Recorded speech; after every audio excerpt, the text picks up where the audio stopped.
Well, good morning, good morning, good morning, good morning, and good morning, everybody.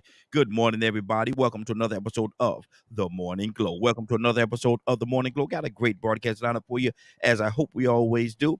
I'm just a question asker. I'm just a question asker. They say, look at here, you need to talk about this.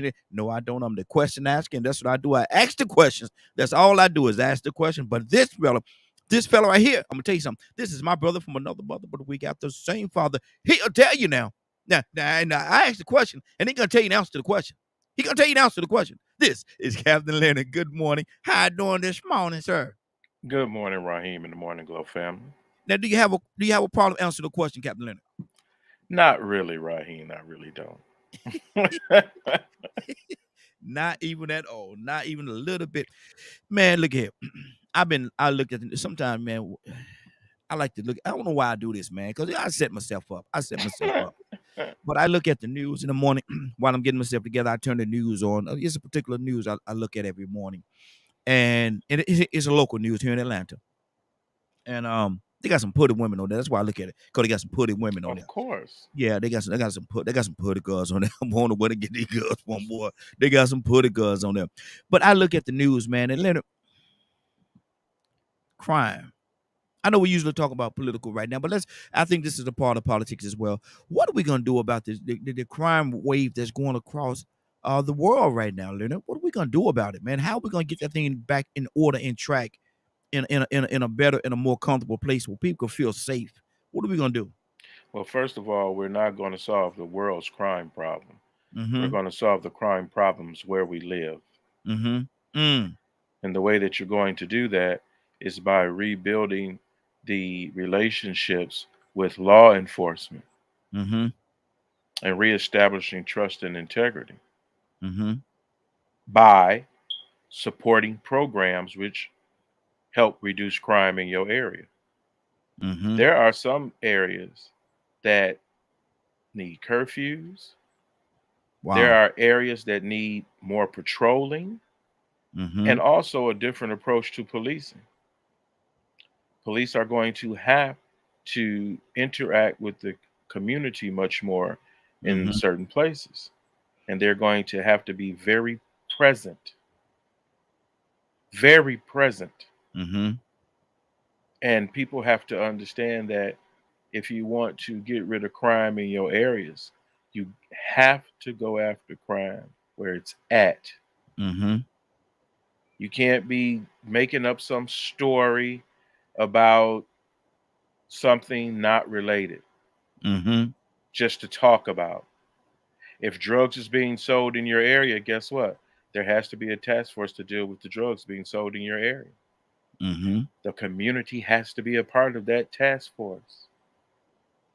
Matter of fact, if Mm. you need to put up a new initiative with signs, if you see drug deals and things like that going down, call.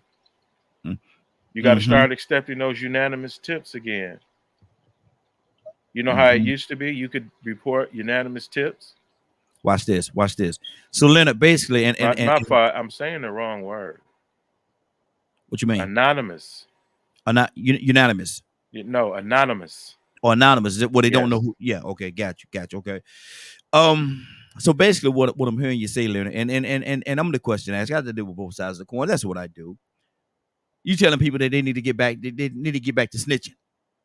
No, they need to get back to community policing is what they need to get back to. In other words, snitching. No, Mm-hmm. it's not snitching. It's community policing. Okay. Mm-hmm. I The mean, you road. could start one in your neighborhood. Mm-hmm. Got Watch. rest in peace, brother Haroon, for doing what he did. That's what he was Oh, doing. powerful brother, man. Powerful brother. Exactly. He Mm-hmm. was patrolling his community and Mm-hmm. part of a community project to get crime off the streets. Mm-hmm. That's what has to be done. But that's Now, not if, snitching. if you Negroes consider that snitching, then whatever you do, that's your vernacular. Mm-hmm. If Mm-hmm. you want to call it that, you can call it what you want to. Yeah. A rose by any other rose, any other name is still a rose. Ain't that what they say? Yeah, still a rose. Mm-hmm. Mm-hmm. Okay. So Okay. one, it just depends on the commitment of those people in the community to stop crime. However, Yeah. if it's your children, bias. Mm-hmm. Y'all, man, look here. The very person, and I say that just being funny because my thing is I'm on board with you, man. If it's your If you see boyfriend, something, you yeah. part of If the you see problem. something, see something. Excuse me. If you see something, say something. I'm fully on board with that, man. I say making jokes and stuff like that, but the serious thing that's what really have to happen. That's what really have to happen if you want to make a difference. If you want to make that change in your community, if you see something, you gotta say something. And like I say, my silliness beside me being goofy aside, that's absolutely true. You have to do that because I've seen situations whereas people in the neighborhood, man, they out there they won't tell on nobody else. But as soon as somebody kicked their door in or something happened in there, I know y'all saw something. Exactly. Some of y'all saw something. I know Sound like a bunch of fools. you're the same person that didn't say nothing when Miss Becky house. Exactly. But you want somebody to do something about crime Yeah, in the yeah, community. yeah. Do you really? Do you Mm-hmm. really? Mm-hmm. See, it's time out for misdirection and illusion and making up stories to facilitate crime in your communities. Mm-hmm. You know who the problem is? If it's your boyfriend or girlfriend doing it, you the problem. Yep. If it's Yep. your child doing it, y'all the problem. Mm-hmm. Period. I heard this lady tell this they was talking. The lady was talking to the young. She was a young girl. I think she was about 24, 25, something like that. Around that area. And she was saying how her boyfriend is a thug. Her boyfriend is this. Her Hmm. boyfriend beating you. You do something. You do something to me. My boyfriend gonna beat you down. Blah blah blah blah. The old lady looked at her. She looked at her for a little bit, and then she said, "Come here, baby." And I'm sitting there. I'm playing the background. It ain't my business. And she said, "Look at here. Your boyfriend beating up all them people." She said, "How long is it gonna be before he start beating you up?" If there's things going on in your community and you sitting there, you're looking at it and you're watching it, and it don't affect you, it don't involve you, it ain't your business. How long is it gonna take before it becomes your business when somebody kick your door in or somebody do something to one of your children and you're gonna want the same, you're gonna want a courtesy. You're gonna want a courtesy. Leonard, they're gonna want a courtesy. Oh, you froze over there, Leonard? Oh, I thought you were froze over there. I don't know about no. Like I said, it always changes when you insert your bias Mm-hmm. in the situation. Mm-hmm. So if your children are out here breaking and entering, y'all the problem. Mm-hmm.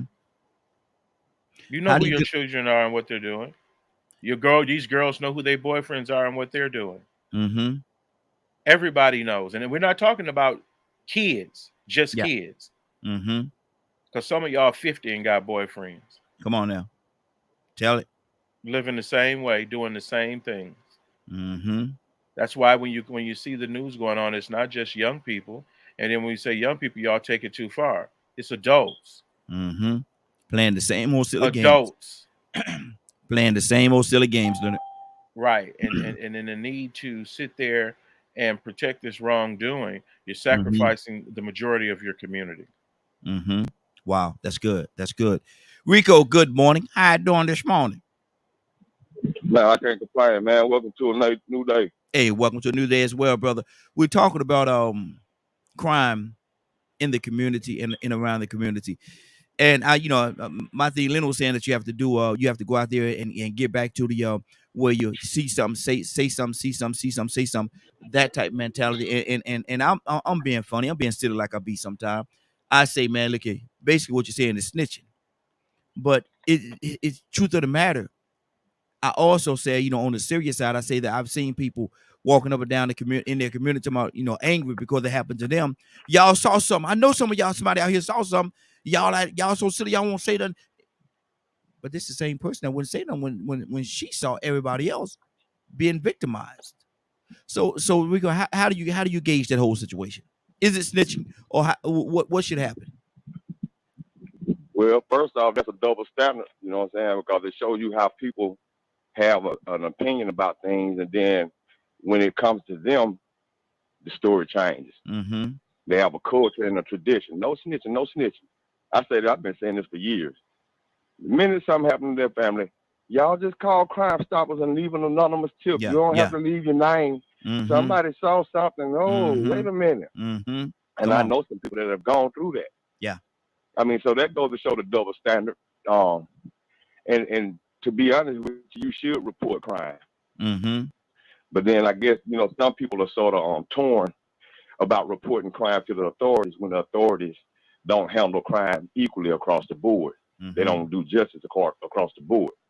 So Mm-hmm. you have that one side of it, but then you have a dilemma about right and wrong. See, all crime is wrong, and so we feel like when you we feel like when it comes to right and wrong, there should be no wavering in between. Mm-hmm. If it's right, it's right. So we say you should snitch if you see somebody doing crime because crime is wrong.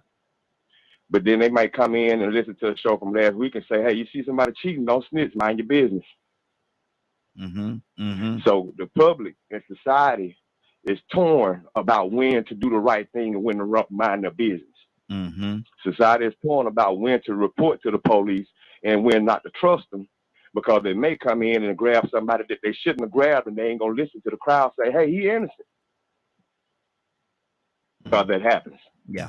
So, it's a tough situation because once again, I said this yesterday. We could speak from the in general point of view of what society is supposed to be like and what the Constitution is supposed to stand for, but our experience has showed that it's a different set of rules apply. Mm-hmm. And from that point of view, every opinion that I make comes from the perspective of a black person coming from a society or a group of people that didn't have the same opportunities or the same rights, God-given and natural and by the government. Didn't have the exact same opportunities, didn't have the same guarantees. That is really indicative of how our whole community operates. We try to do and function by the way the system asks. The system requires you to do certain things. Mm-hmm. But throughout 300 or 400 years of history, black people have found that if they did those things, they still would be disqualified or denied, Mm-hmm. excluded Mm-hmm. for whatever reason. So when we try to do things the way it's supposed to be done because it's right, and then we still get slapped in the face for it, we pick up these dysfunctional cliches of don't Mm-hmm. snitch, stop Mm-hmm. snitching, don't trust the police. And so it's almost like a damn if you do, damn if you don't. So it's almost well, the community could turn it on you and say, well, you had no business over there talking to them anyway. You had no business over there talking to them. What are you talking to them for? But see, my thing is this right here. It's just like we said earlier, man. If somebody put their foot through your door or your window, you gonna want somebody to tell. You want somebody to go over there and tell who get it. You want to get your stuff back, and you feel so violated, blase, blase. But it's terrible, Leonard, because if it doesn't happen to you, a lot of times in certain communities, you're not gonna say anything. So how does that play? It's not to be played with all. It's what you need to do, and if you don't do it, your problem will persist. Ain't gonna get no better. No, why would it? Mm-hmm. Why would it get better? If you ain't doing nothing about it, why would it get better? It's not I don't even have to even go into detail about the issues for people to know what they are. Mm-hmm. Because you see the people sell dope across the street every day. Mm-hmm. You see the girls standing on the corner every day. You see trash all over the neighborhood every day. Mm-hmm. So I don't understand what it is unless people like living in those conditions. Mm-hmm. And if it's your community, why don't you clean it up?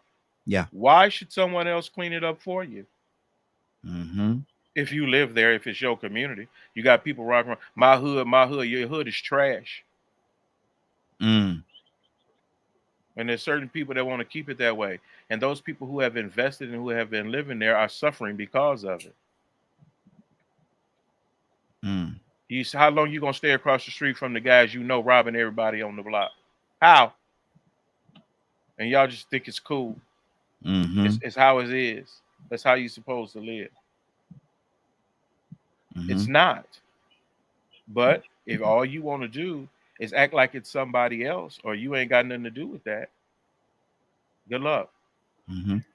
508-924-3521, 508-924-3521. Give us a call. We'd love to have your input. Let us know what you think about this whole conversation.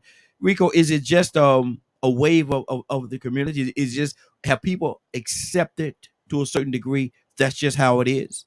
And they go on with their everyday life. Because like Leonard said, a lot of time people in the neighborhood, they know who it is that's doing certain things, but they don't do anything about it or try to stop it. So it just is that just the mentality? It's just the way it is. I mean, yeah, of course that's the mentality. You know, I don't want to say that's just the way it is. That might be the reasoning that they give, but that doesn't make sense to me in any situation. That's just the way it is. No, it ain't. It ain't just the way it is. I mean, you know, it wasn't black people being oppressed wasn't just the way it is. Even though that's just the way it was in the past, don't mean we supposed to accept it. So you know, I don't go with that just the way it is concept. But I always, you know, I hear people have certain points of views about things, you know, and this is just that we have to have a gift of discernment because you really can't just put one situation next to another one and think one way of solving it solve every situation. The reason why I say that is because when we talk about the no snitching thing, you know, I spoke about how there's a distrust of the law enforcement, which is understandable. But at the same time, you have to use some logic. And so this is what I do. I question people. I put a question to a person and say, what to actually put them in the shoes of the person that may have to do the snitching. And so I'll ask them, what would you do if that was your son that was shot in the head and somebody saw that and didn't tell? Wouldn't you want somebody to tell you who shot your son in the head? And you will get the answer that you want to hear then. Because they have to think about their child, their loved one. Yeah. And see, this is the thing that can happen. I saw this happen in Jacksonville, Florida. I almost predicted it because I saw the culture down there, especially with the no snitching thing. You're right. It's still going on now with the drill music. Those little young guys killing each other left and right. And so, in a community where there was a guy sort of like a terrorist in that community, I mean, he just did his own thing. I said, what's going to happen one day is one of these people that's out here hollering, don't snitch, is going to lose a family member to that same person. And then they're going to feel like they were default because if they would have told about the first murder or the first crime that they saw, this person wouldn't have been out on the street to kill their relative, their loved one. And see, that's what people have to think about. You leave somebody dangerous like that on the street just because you don't want to go through the house. That's really the main reason why some people don't like to snitch. Not the main reason. One of them is that they don't want retaliation. They got to live in that community. But then some people just lazy and don't want to be bothered with having to go and talk to the police all the time. They'd rather just call and talk on the phone and tell everybody else what happened. Girl, he came around the corner and shot him 8 times. Then the police come around. I ain't seen nothing. I didn't see nothing. Wow. I don't talk to no police. Then this thing, you know, it's their child. Same person. Maybe they don't even know it's the same person. Maybe they just asking. Maybe they need to find out it's the same person, but somebody did the same thing that they did and kept their mouth shut. So you have to, you know, in this life, we have to put ourselves in the shoes of the victim sometimes. That's good. That's good. That's good. And that's absolutely true, man. And I think the outcome or the result will be a little different. Not that they're gonna find who it is, but they'll have more evidence, they'll have more stuff to go on to find out, to put the puzzle together, if you will. And Leonard, how often is it that they just don't have enough pieces to the puzzle because people are not coming forward? I've seen people say this, and there's so many different things that we say in the hood, man. I'm not here to do your job for you. Do your own job. And that's their idea, and that's their mentality. That's what they said to the police. You do your own job, man. I'm not here to do your job for you. What is wrong with that? And that's wrong. It's on so many levels. But Leonard, what's wrong with that? Well, first of all, you have to realize what is it you're trying to do. What do you want to accomplish? This is what how everybody should approach this. What is to be accomplished? A reduction in crime. Mm-hmm. How do you do that? You go after those things that contribute to crime. Mm-hmm. You go after what you have, the evidence, what's in stuff you can see, you should fix. You Mm-hmm. can see a lot of it. You know what's going on. So what you have to do is you have to be in those places. You have to be in those conversations. One, cameras. That was one approach. Every time Mm-hmm. you had a crime committed, all of a sudden there was an excuse, no cameras working. Mm-hmm. Yep. Cities with high crime need to have cameras specifically placed in areas where crime is happening. Mm-hmm. So you at least can get an eye on what you are not there to see, which you should always be there to see. Mm-hmm. You know, there are certain places that you can go where you can see where the police force is definitely using certain techniques to deter crime. You can tell by the Mm-hmm. placement of vehicles. You can tell by the officers' relationship in the community, how often they patrol. How often does the police patrol where you live? Mm-hmm. How many police officers patrol? In high crime areas, there should be a constant police presence. At every store where there's has a history of certain things happening, there needs to Mm-hmm. be a officer there Mm-hmm. on a regular basis. Guess what will happen? Crime will go down. It will. Crime will go down. I know a lot of. I live over in Gwinnett County over here, and I know I talk to a lot of people in some of the surrounding counties, and they man when I first, especially when I first moved here, they said, "No, I ain't coming over to Gwinnett. I ain't Right. man. I ain't man. I'm not coming to man. Gwinnett got a police, and that's what they tell me. Gwinnett got a police on every corner, man. Remember I used to comment your guest and Mm-hmm. everything about Gwinnett County? Yeah. Yeah. Yeah. Yeah, it's gonna be hard Yeah. for some people. Like Mm-hmm. for me, for instance, Mm-hmm. I had to get used to that Mm-hmm. because I have a family member that lives out in that county. I used to live in Gwinnett County. Mm-hmm. But it shows that the police are working strategically to do something. Mm-hmm. This is why they're there. Like, say, for instance, you got roads, certain streets where kids have been hit by cars. Mm-hmm. And what you find out if you hang out in those areas long enough, these people fly past the bus. Yeah. Yeah. They know the bus gonna stop and still trying to beat him before he stops. Mm-hmm. This is what happens. So you have to have a rational approach to doing that. You know, Mm-hmm. you don't want to go into a state of over policing, but adequate policing is what most people need. These municipalities need to shoot for. How are Mm-hmm. you reducing crime? Is there a reduction crime in your area based on your effort? Did you see crime drop within this 6 months period that you were trying this technique? The 21st century community policing project, which came out of some of the first protests and things of that nature with the Black Lives Matter issues, as Mm-hmm. well as civil rights and organizations around the United States that get involved, like New Order, for instance. Mm-hmm. When something happens in the community, we're usually addressing the community. Turn yourself in. If you know somebody that did this, you need to get in contact with us. You need to get in contact with these police Mm-hmm. because we can't tolerate this in our communities. If you want to do something about it, that's how it's done. It's by strategic plans and actions. It's working with the police force. You community policing areas, say for instance, homeowners. You know, sometimes you got an issue where you'll get up one day and hey, like somebody don't went through my car. Mm-hmm. Then there's the Mm-hmm. neighbor say, you know what? Somebody went through my car last night. Yeah. You got to Yeah. go after that because you know what's Mm-hmm. going on. Mm-hmm. There's somebody hitting your neighborhood every night doing certain things. You have to have a Somebody still. community. If you know they're coming at night, guess what? 3 or 4 people have to get together and you have to sit there and you have to actually watch it. Take turns. Mm-hmm. Mm-hmm. Around the clock. Right. No, Mm-hmm. matter of fact, hey, you can go and talk to any police officer, go down to your police station or whatever. Hey, I'm noticing some things going on. And can I get a patrol to come through? Mm-hmm. Mm-hmm. Matter of fact, can we sit and talk about posting a police officer on this corner between the hours of such and such?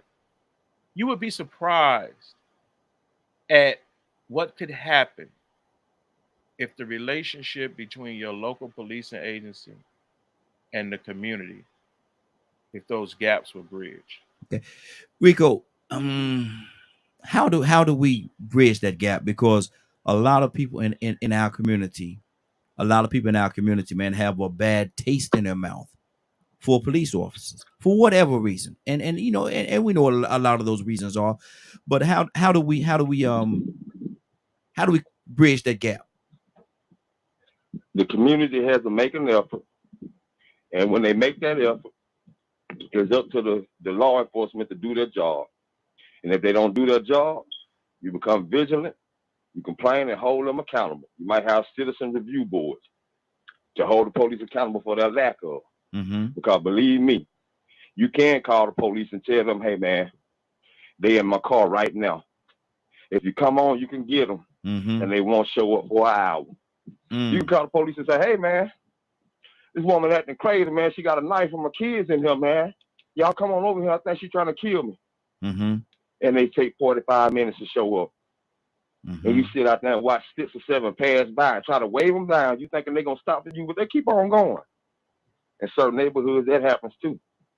Mm-hmm. You know, so, you know, this is not no one-size-fits-all solution.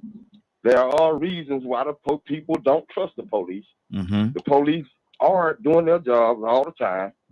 You can reach out as much as you want to, and they can still have another system in place to make sure that this community fails and suffers, because they want the property value to go down, because they want to come in and swoop it up and buy it real cheap and then make it expensive later on because it has so much more value than the common peons and peasants realize. Mm-hmm. So it ain't no one-size-fits-all answer, but the community has to be aware. They have to be concerned. They have to make an effort and be involved. Mm-hmm. But, you know, I'm glad y'all brought up Gwinnett County, because I've been meaning to bring this up for about a week, man. We're talking about crime. Mm-hmm. Well, we know hurt people. Yes. And most of the time, those hurt people, they end up being labeled criminals. Because hurt people. They go out and do things, bad things. They hurt. Mm-hmm. And so I'm seeing a story that really goes to show you that, to a certain extent, there's nothing being done to really reduce crime. And it leaves us in a situation where we got to snitch on people as adults. There was a house fire in Gwinnett County that a 10-year-old girl got burned up in. Yeah. The 15-year-old son was arrested for it at first. Mm-hmm. That means he was being looked at as a criminal. But then they found out that them children didn't even know how to wipe their butt with toilet paper. Mm. They hadn't had adequate food in that home. And they hadn't had contact or gone outside of that home for years. Mm-hmm. The neighbors, the community, everybody had, I'm pretty sure somebody knew those children was in the house, but they minding their own business. You know, a few years ago, the woman in Chicago, Illinois, had her children in the freezer. She killed them years apart. Yeah, I remember None that of story. the family members or nobody was, even DCF was able to get to them children and find out till another child told that they was in that deep freezer. Mm-hmm. So DCF is failing these children. The system is failing these children. The same system that we supposed to snitch to, that is failing our children in our community, but only addressing them after they are hurting, turning into criminals. And some of them shouldn't be labeled as criminals, because if you 10 or 15 and don't know how to wipe your butt with toilet paper, rational thinking is probably way out the question. Mm-hmm. Wow. Leonard, there's a lot of issues going on in our communities, brother. There's a lot of issues that's going on, man, that needs to really be addressed. Policing is a part of it. Policing is certainly a part of it, but there's other issues that we need to handle, that we need to eliminate, if you will, from our communities to make it better. What is your thought pattern on Well, that? first of all, I don't encroach upon people's human rights. Mm-hmm. I have no desire to dictate what goes on in your home. Mm-hmm. Some of you just degenerates. That's just plain and simple how it is. Mm-hmm. But it's not my job to police your home. That's your job. Mm-hmm. If you realize, okay, Leonard, you have a neighbor, and you realize that something just ain't right. The kids not being treated right. You see the kids all the time. They not well taken care of, lack of a better term, well taken care of. Um, you have an idea that they're not eating, or would you? And I'm asking Leonard this: would you go into your cabinet, get something out of your cabinet to make you and this is on a very small scale, but make sure those kids eat?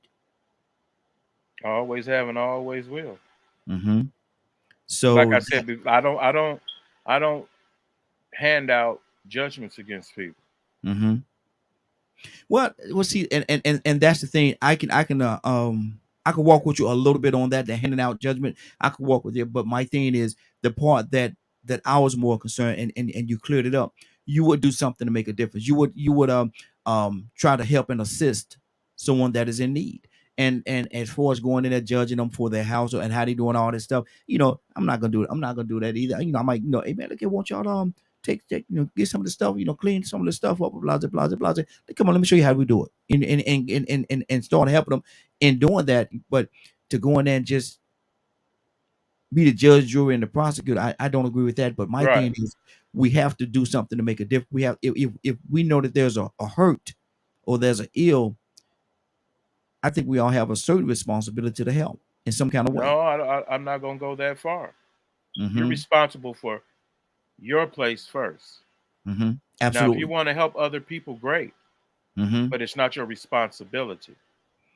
Mm. You should help other people because if you're that type of person and you Mm-hmm. know how it would reflect on your neighborhood, which is why everyone should be getting involved in Mm-hmm. this effort if you're going to have it at all. Kids, like say for instance, the kids that come to your house, and I remember back in the day, because do understand, I don't live in one of those areas like that. Mm-hmm. We have our problems and we deal with them right there. We don't need to go talk to nobody to do it or nothing. Mm-hmm. We do what we got to do around here. Mm-hmm. So for whatever reason that people are having issues in their lives, there are various programs and things available. But Mm-hmm. what I'm not going to do is force you to do the right thing. I'm not going to do it. It's just Mm-hmm. not my goal in life for you to live how I live, Mm-hmm. because that may not fit your lifestyle. But those little things, as far as what's normal and rational in the community as it relates to children's safety, the safety of the homeowners and their property, those are the things that we address. These underlying personal issues that people may have, no, you're not qualified to do that. Mm-hmm. Toussaint, good morning. How you doing this morning?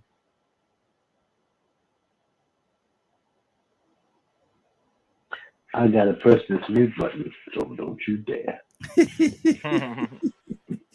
What do you say about this, Toussaint? We started off talking about police in the community and what we need to do to make a difference in the community, and now we're talking about responsibility of the community.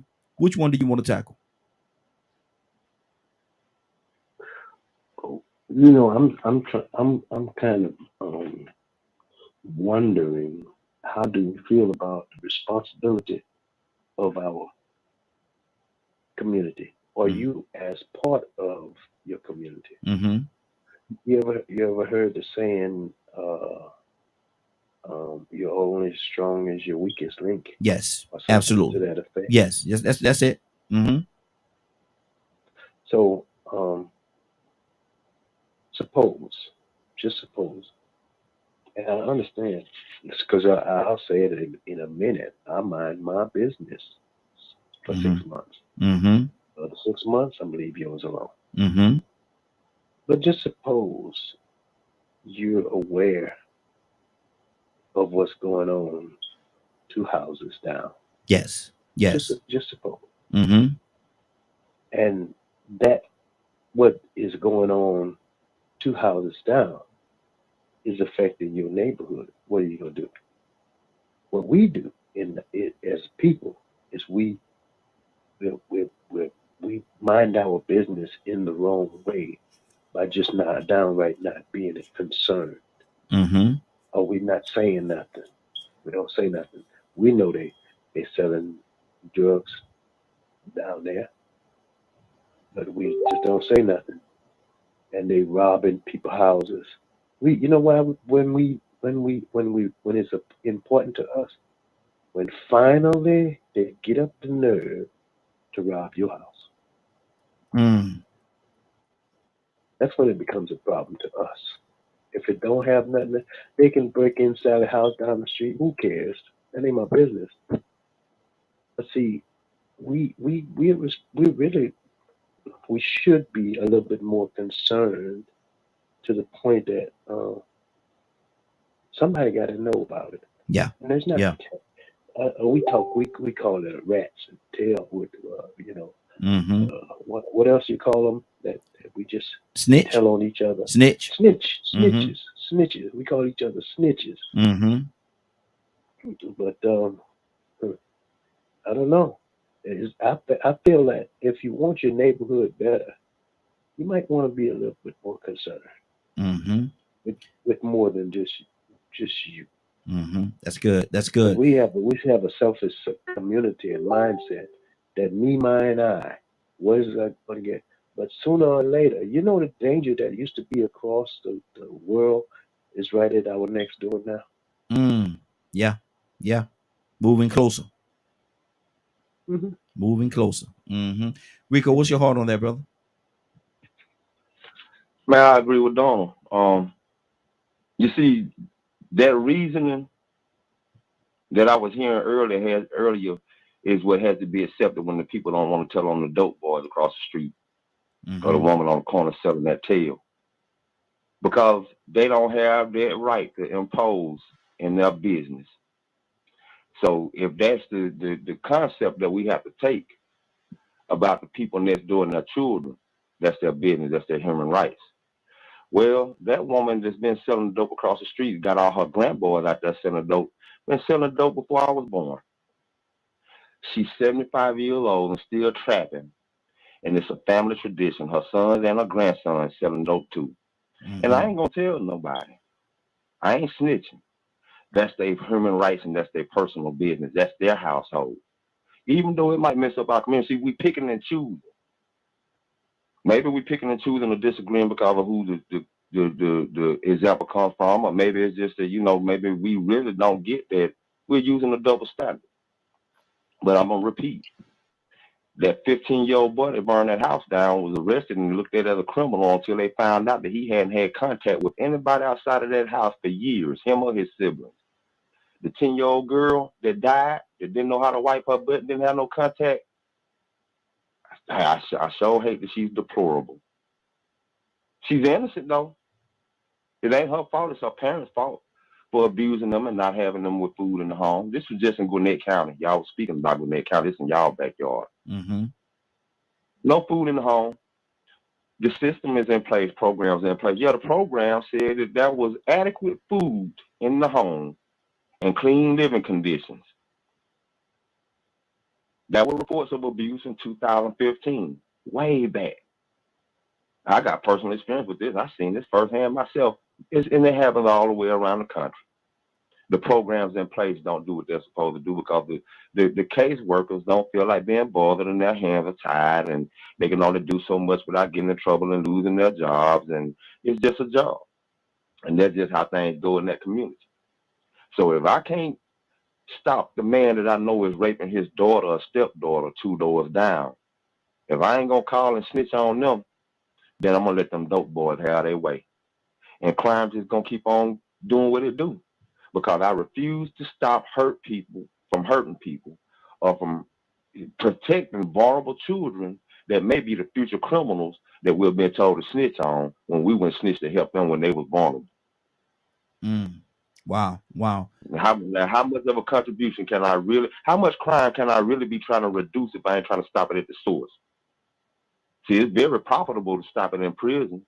People investing in prison, not private prison. But why ain't the program walking? Why did this 10-year-old, 15-year-old and their siblings not have any help from the system to protect them and save them? How is it that a 10-year-old and a 15-year-old don't even know how to wipe their tail, man. But that ain't my business. So I refuse to say anything in another 10 years when they run around here raping, robbing, murdering, and slanging dope. Because I didn't stop it when I knew it was being created. That monster. That criminal. If we can't stop what it being created, then I mean, you know, snitching on the back end really ain't gonna help. Because we don't trust the police and we don't trust the system. 508 System that saved them. System failed them. Why should they trust a system when the caseworkers that came in and protect them said, you know what, it's adequate food in this house and clean living environment. They ignored what the teachers said. You know, they ignored the fact that they ain't been coming to school. 508-924-3521.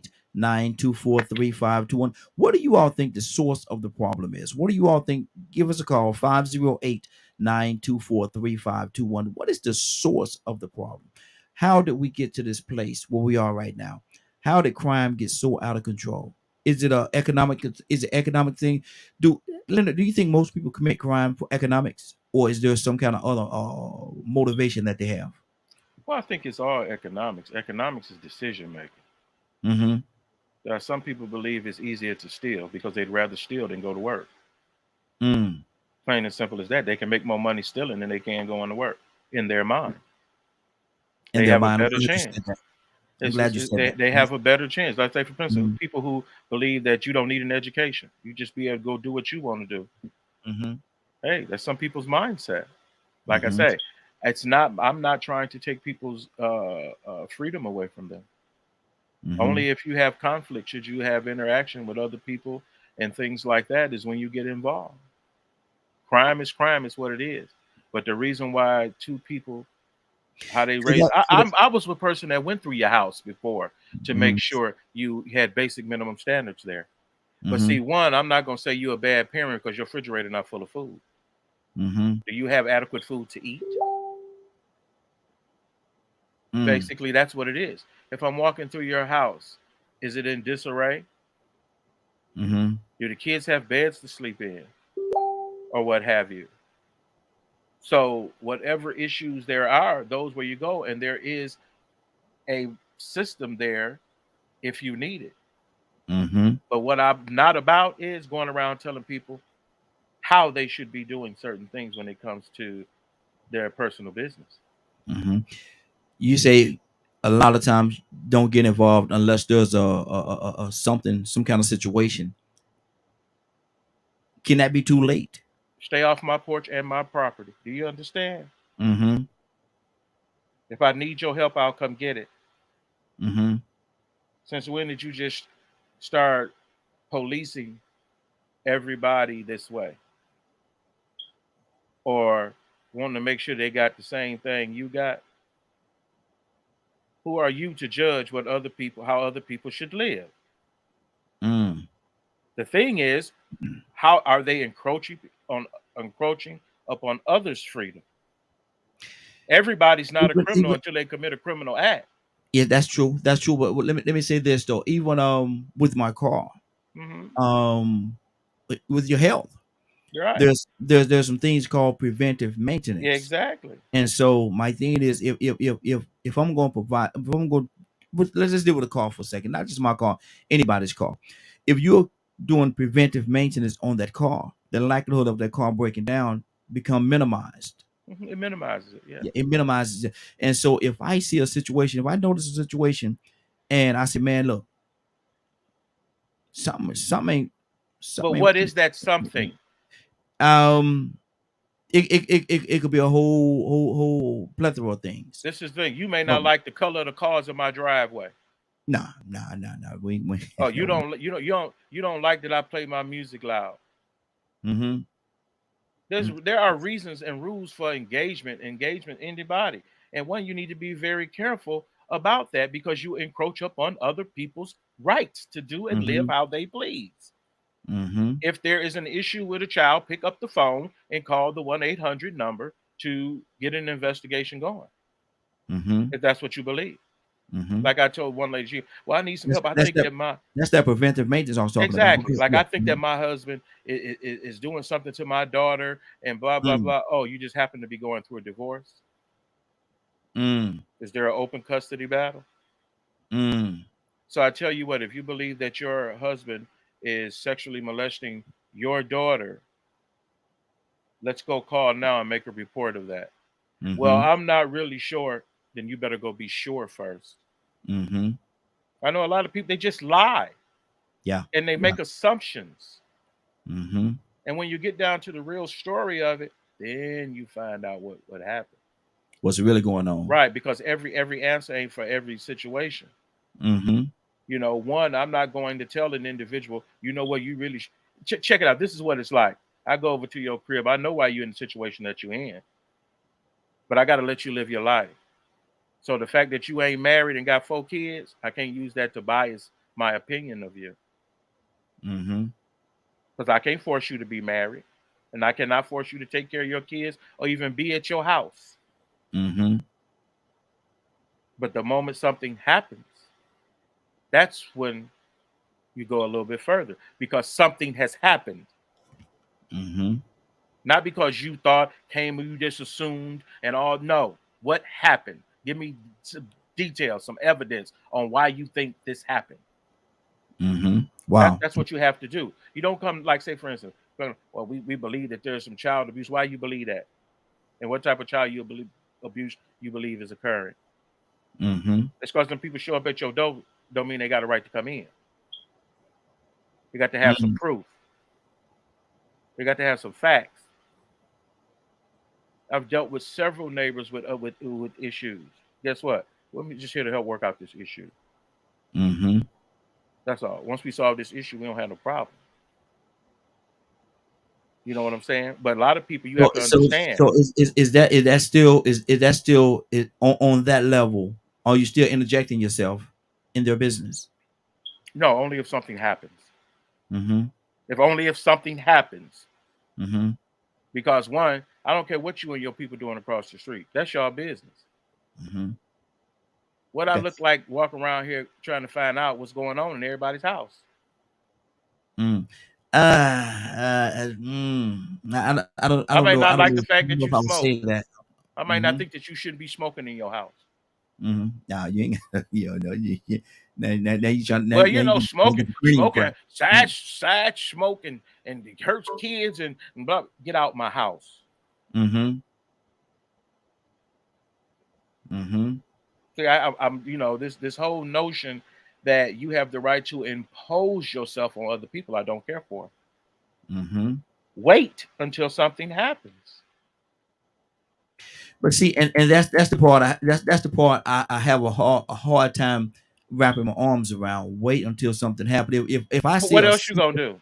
Well, if I see a semblance or some kind of sign, and I go What sign? and do my investigate. If I see a sign of like a child being molested or abused or How something you like saw that, it's right there. If it's right there, how? In your face, my thing, you look at that child, you pay attention to that child, and my thing is this right here. If I see something like that, if I see something where somebody is being abused, or I think maybe abused, and I interject myself, I can't. I'm not gonna wait until something terrible. But you saw abuse, right? Yes. Something happened. That's why you got involved. Mm-hmm. Okay, I can see your point. I can see your point on that. Okay. That's why you got, because you saw abuse happening. That's why. That's a great reason to get involved. Mm-hmm. Yeah. Not just because you thought about it. Mm-hmm. Mm-hmm. Yeah, I see what you're saying, but my thing is, like I said, I'm still stuck on the thing called preventive maintenance, and so that's a part of my preventive maintenance right there, man. Doing something before it get so totally out of control. Before this child, like we were talking about, in a freezer or something like that. If I could do something to stop that situation from happening, I'm gonna do what I could do to stop that. So you assume, but first of all, like you say, how? Mm-hmm. How you gonna know they in the freezer? You're not, but my thing is right here. You want to do certain things before it gets to that point. Hopefully, they will never. You don't even know how. Hopefully, they'll never be in that freezer. Right. If you look at certain things, and certain actions and interactions and stuff like that, you can tell when something is wrong. I mean, you could tell when something is wrong. Let me go to. There's so many different signs that a lot of times people ignore because they don't want to get involved. That's them people's business, and they ignore certain situations and certain red flags, if you will. Tucson, what's on your heart? We got I think we got Goddess with this as well. God is gonna come to you in just 1 second. But Tucson, what's on your heart, brother? I used to, Uh-oh. believe it or Uh-oh. not, start fires, Uh-oh. unnoticeable fires Mm-hmm. on purpose Mm-hmm. with a little bit of um, small spark Okay. Mm-hmm. Okay. and leave it Mm-hmm. until one day it burned down the whole pasture. Mm. And that's how things happen. Anybody know you did it? This No, is my confession. I'm just saying Mm-hmm. we had to all put it out. Mm-hmm. I remember we did one time. We was trying to burn some fire ants. There was them black ants. Y'all have them black ants, them big black ants. Yes, sir. Yes, sir. They be in trees, Mm-hmm. and we was trying to set them afire. And we started a little fire, trying to burn them out of the tree. And then we hope you see what I'm saying. We tried, after burning for so long, we got a water hose, and we sprayed water, a good bit of water, in the tree, and went on about our business. Mm-hmm. 12 o'clock midnight, they had to call the fire department because the blaze wasn't completely put out. That's how we do Mm-hmm. in our neighborhood. I'm not too smart, but I promise you I'm not stupid. I promise you that. Exactly. There's little signs. You see two little boys walking down the street, one walking one way, and there's an exchange. Mm-hmm. And then they just go about it. And somebody said, "Boy, you know that look low. That don't look right." Mm-hmm. But you just say that ain't my business. Yeah. That's a little spark. And somebody, I don't know who. I don't know. Because it's just you have to be careful because the mama and daddy, they so busy going to work and trying to make a living. The mama probably got 2-3 jobs because she got 2-3 baby daddy. Mm-hmm. But the spark is already there. Mm-hmm. And sometimes it starts to be a little fire, and we try to say something. Hey, I just want you to know you mind your own business. Mm-hmm. And you tried to put the fire out. You thought you did, but then later on, because you just went on about your business, now they got a shootout down the street. Mm-hmm. Now, whose fault is that? Wow. Mm-hmm. I'm just asking. I'm asking for a friend. Mm-hmm. Yeah, exactly. And see, and that's the thing right there, man. Those little telltale signs. There's sign if we pay attention, and not that we want to get in people's business or not that we want to try to control people, but at the same time, if there's a telltale sign, if there's things going on in the community, man, don't we have a responsibility?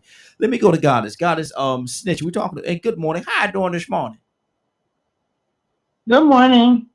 We're talking about snitching. How do you feel about snitching? And some people call it snitching. We're not talking about snitching. Mm-hmm. Yeah, we are to a certain degree. Yeah, we are. Because my thing is this right here. If there's some things going on in the community, do we have a responsibility to let it be known? Do we have a responsibility to make the proper authorities aware of what's going on if there's something going on in our community and we don't think that is right? or should we be that person that's walking up and down the street talking about when it happened to them? I know y'all saw something. I know y'all saw something. Y'all don't mean you're the same person that didn't say nothing last week when it happened to Johnny. Is there a double standard going on? I heard both of y'all's conversation earlier. Mhm. Okay. Mhm. You call it snitching. At first, there was also a community concern part. Is how you started it off. Mhm. Mhm. Basically, and if you would, because you used it as if you were if something was going on in the household, Mhm. and you would speak on it or say something about it in somebody's personal household. Mhm. That's how you started off. So snitching in the community or saying something is two different things. Mhm. Just to be clarified on that. A lot of people, you can't go into somebody's household and tell them what to do and how to raise their children, Mhm. basically. That's number one, because that's not your business. And when something happens in the household, and I hate to say that you have to wait to see that because you can't really confirm it. And sending child welfare, you can't say that that's even the thing to do nowadays because they have over 600 or 700 kids that are coming up missing right now out of child welfare, and they don't even know where these kids are, whether they sold into sex slavery or where they are. So you can't say to having removing that child out of that household is also beneficial either. So we have to really keep in with the real, because what we think ain't always the best. Because I remember back in the day, they got into my mother because I wouldn't eat meat. Now, eating meat ain't what we supposed to be doing anyway. My mother had to take me to the doctor and make me eat certain foods from when I was growing up. So, now I so love my me. thing, so my thing, And I'm my trying thing not. is this right here, So guys. My thing is that was is right here. somebody Goddess, being nosy in our Goddess, family, Goddess, hold thinking they on, knew Goddess, better. Goddess, can you hear me? My thing is this. Yeah. My thing is this right here. Are we saying that we should not do anything? Are we saying that we just wait until something terrible happen and then try to make a difference?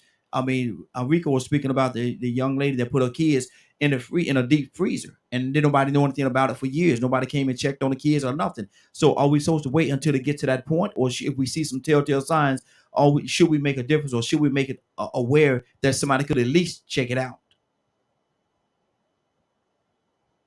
Well, if you see somebody that got a whole lot of kids and they're their kids, and then all of a sudden they starting to disappear on a daily basis, then yeah, you might want to kind of see what you can do the best that you can to look into something like that. That's different. Murder is something different. Abuse is totally different. I mean, so in my personal point of view, as a community citizen, certain things you want to stick your nose in, certain things you don't want to stick your nose in. How do you differentiate? And you got to decipher what is best. But your key thing is your preventative measures are basically when it comes to certain things in the violence and all that is get programs, do community group programs and get everybody involved into your community, or block things that you do within your block so you'll know and how to control your neighborhood. And that's what we do in our neighborhood. Okay, good deal. Been doing it for over 50 years. Okay, hold on. Let me pull some more people into the conversation. Ray, what's on your heart, brother? What do you feel about what we're talking about right now? Good morning, brother. How you doing this morning? How y'all doing? So, what's the question? Because it sounds like it's a little bit everywhere. Are you talking about snitching? Or are you talking about reporting stuff? What are we talking about? Actually, it's a gumbo of both.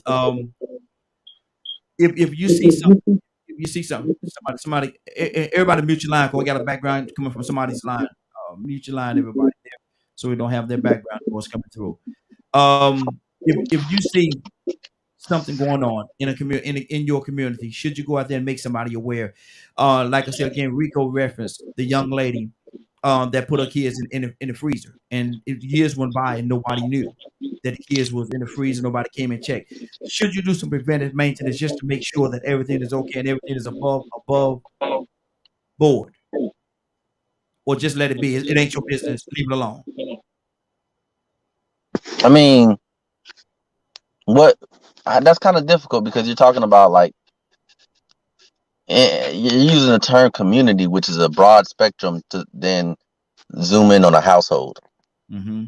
So it's kind of like there could be preventative measures, things you could do to pry into one's lifestyle and what they're doing, but it's like that's kind of difficult because it's like there's no blame that can be placed anywhere if you don't do that. Because we're literally talking about in someone's home, versus doing something about a community. Like, that to me that's difficult because you could never know. Mm-hmm. You could never know, even if you did know. Like, if the person's aggressive enough or violent enough, you could not be able to do anything about it. So, like, if we're saying community, like if I see something that is detriment to the community, like he peddling drugs on the block 2 blocks away from the school, problem. But like, as far as like she beat her kids or do this to their kids inside of the house and the kids don't say nothing, so we don't know unless we're looking at you know what I'm saying? Like that's a big jump. What came to my mind? What came to my mind when you said that was that episode of Good Times with Penny. Yeah, it would. So that I don't know what you're talking about because I don't watch Good Times like that. Of course, I'm 29, but yeah, that's a big leap for me. I wouldn't directly correlate the two. That to me, what goes on in the household doesn't correlate with the concept of snitching.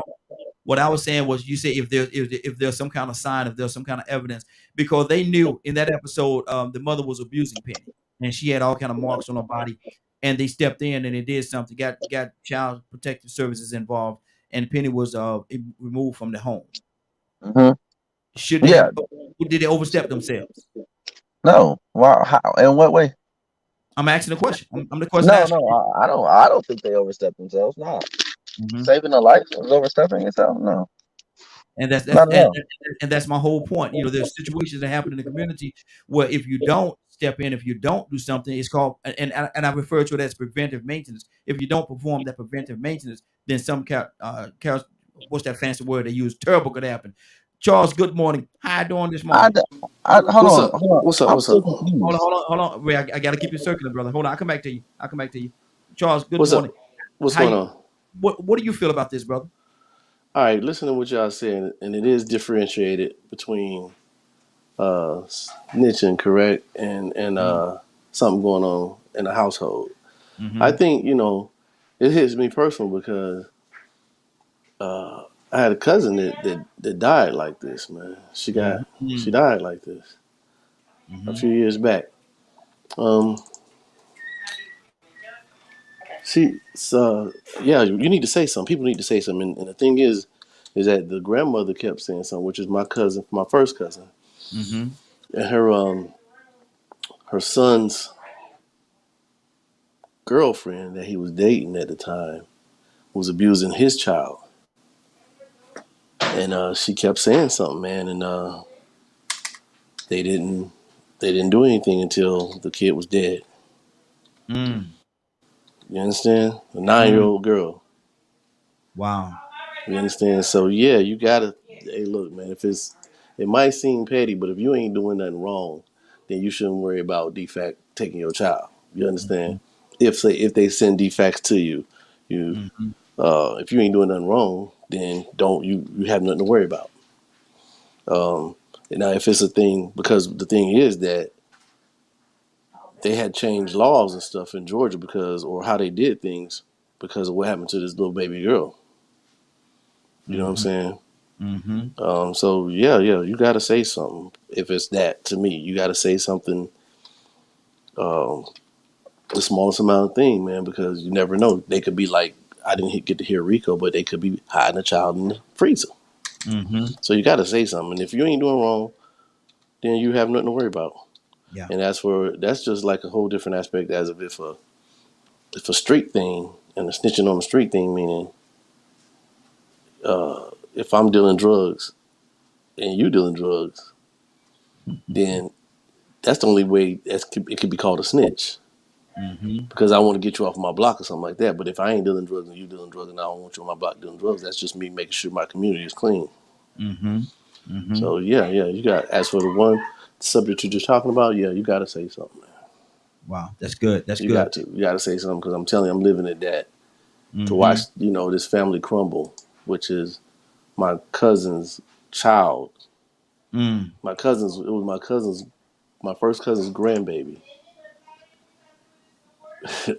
Man, it was they burned. It was terrible, man. It was a terrible situation, bro. It was terrible. Yeah. Exactly. And she been month after month, year after year, took the baby from the people, from her relatives. How you doing? And they still gave it back. Wow. And starved the child to death. Starved her to death, man. Come on. Wow. That's some shit. That's some stuff. Yeah. Exactly. I heard you, brother. I heard you. I know. I'm sorry. I'm sorry. I held it back, man. But you know what I'm saying, man. But that's something to say something about. You know what I'm saying? Mm-hmm. Exactly. Rico. You see where Charles went? Mm-hmm. It was personal. Yeah. You get what I'm saying?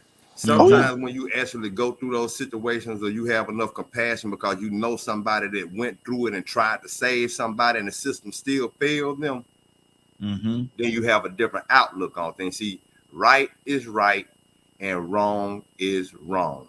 It's not about imposing your will on somebody's household.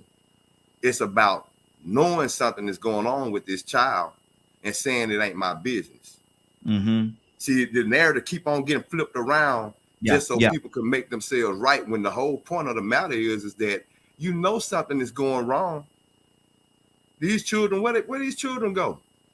The fathers with this woman that put her children in the freezer, the fathers kept on calling the police saying, hey, look, man, every time I go to see my child, she keep talking about they at her mama house. But then when I call her mama don't know what's going on. And I can't just go in her house. That's her house. And nobody else has reason to go in that house because I don't know of a reason. The only thing I can do is believe what she's telling me until the child comes back 2 or 3 years later and say, hey, my sister and my brother in that freezer. Killed them in 2 different times. Anaya Day Garrett. There's a little Hispanic child in California went through the same thing. They did a documentary on him on Netflix. It'll bring tears to your eyes. School teachers. Everybody saw what this boy was going through, and the system failed him. And so now it goes back to my original thing. They died, but what about the ones that survived and turned into the criminals? The hurt people that hurt people. You get what I'm saying? See, I wouldn't be imposing my will on saving a vulnerable child that can't help themselves, that I know is being touched by her father. But if I sit back, you see that when you hear hear these comments about just minding your business, now that's the reason why you have to accept the fact that each individual will take this minding your business and this snitching thing and put it in their own perception. So when you take this code and say no snitching, mind your business, then when somebody break in your house or do something, don't go on Crime Stoppers. Don't go asking people to give anonymous tips because you have already adapted this culture of minding your business. You don't want to get in their business when really and truly sometimes, as my brother's keeper and as the person that really loves and appreciates the gift of life, I got to step in and not mind my business. I got to mind that child business. They're scared to tell what's really going on, even though you see the bruises. You see what type of shape they're in. You know that they lacking. But then when you ask that child, your mama beating you? No. How you do that? I fail. Grown women do it. Grown women lie and say that their husbands and boyfriends didn't touch them. So, you know, when it comes to a child, they are even more vulnerable, especially when both parents are the bullies. Wow. I ain't trying to impose my will or tell them what to do. I'm just trying to make sure that that child has an opportunity to have some rights, because I know what they're doing. Not that I'm guessing or hypothesizing or just sticking my nose in somebody's business because I don't know no better. Just like I know what them boys doing to selling dope on the corner. If I want to get them out the community, even though that might be something that their grandmama cool with, she was the first dope dealer. If she want them to sell dope at our house and she want the police to come and kick the doors in, that's their business. I ain't got nothing to do with it as long as they don't bother me. So you can't pick and choose. That's a thin line. There's a thin line between snitching and being involved. Addressing an issue.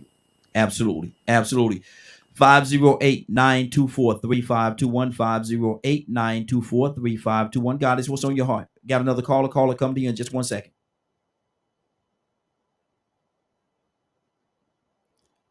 Goddess, you there? Oh, hold on. Goddess, you there? Yes, I'm here. Okay, good. Yes, deal. I'm here. Good deal. I think Rico broke it down on the difference because it's the innocent. And I think we should just clarify that for those that are, especially the children, the innocent. Do we stand up for the innocent? And when a situation comes to that level, we are standing up for the innocents, those that are less than weak that can stand up for themselves and speaking about that. And fighting for the life of others, almost like human trafficking and stuff like that. I totally agree. He broke it down. I agree with on that level. Yeah, I agree on that level. Speaking up, speaking out for someone in the community, standing up, making a stand on something that you believed in. But keep in mind that you better make sure that you're right when you do it, because it might be some kickback. That's all I'm saying. Wow. Cassandra, good morning. How you doing this morning? Good morning. Cassandra, you been listening to us this morning? Not really. Just I had to get off for a moment, so no. Okay. We're talking about at when should you step in if there's something going on in the community, and you have this, it's something kind of leading you to believe that there's something going on that ain't right in that household two doors down from you.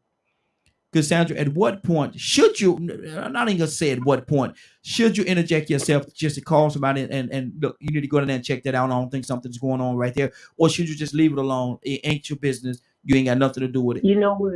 I can't because over the years I've seen people die and be seriously affected by people saying it's not my business. You know, that's somebody.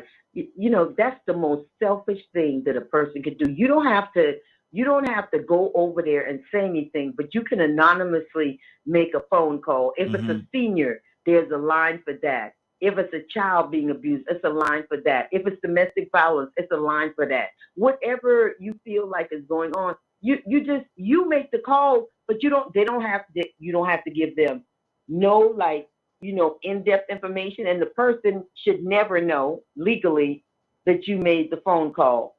So you understand what I'm saying? It shouldn't be and I've done this for a lot of years, so I know what I'm talking about. I know.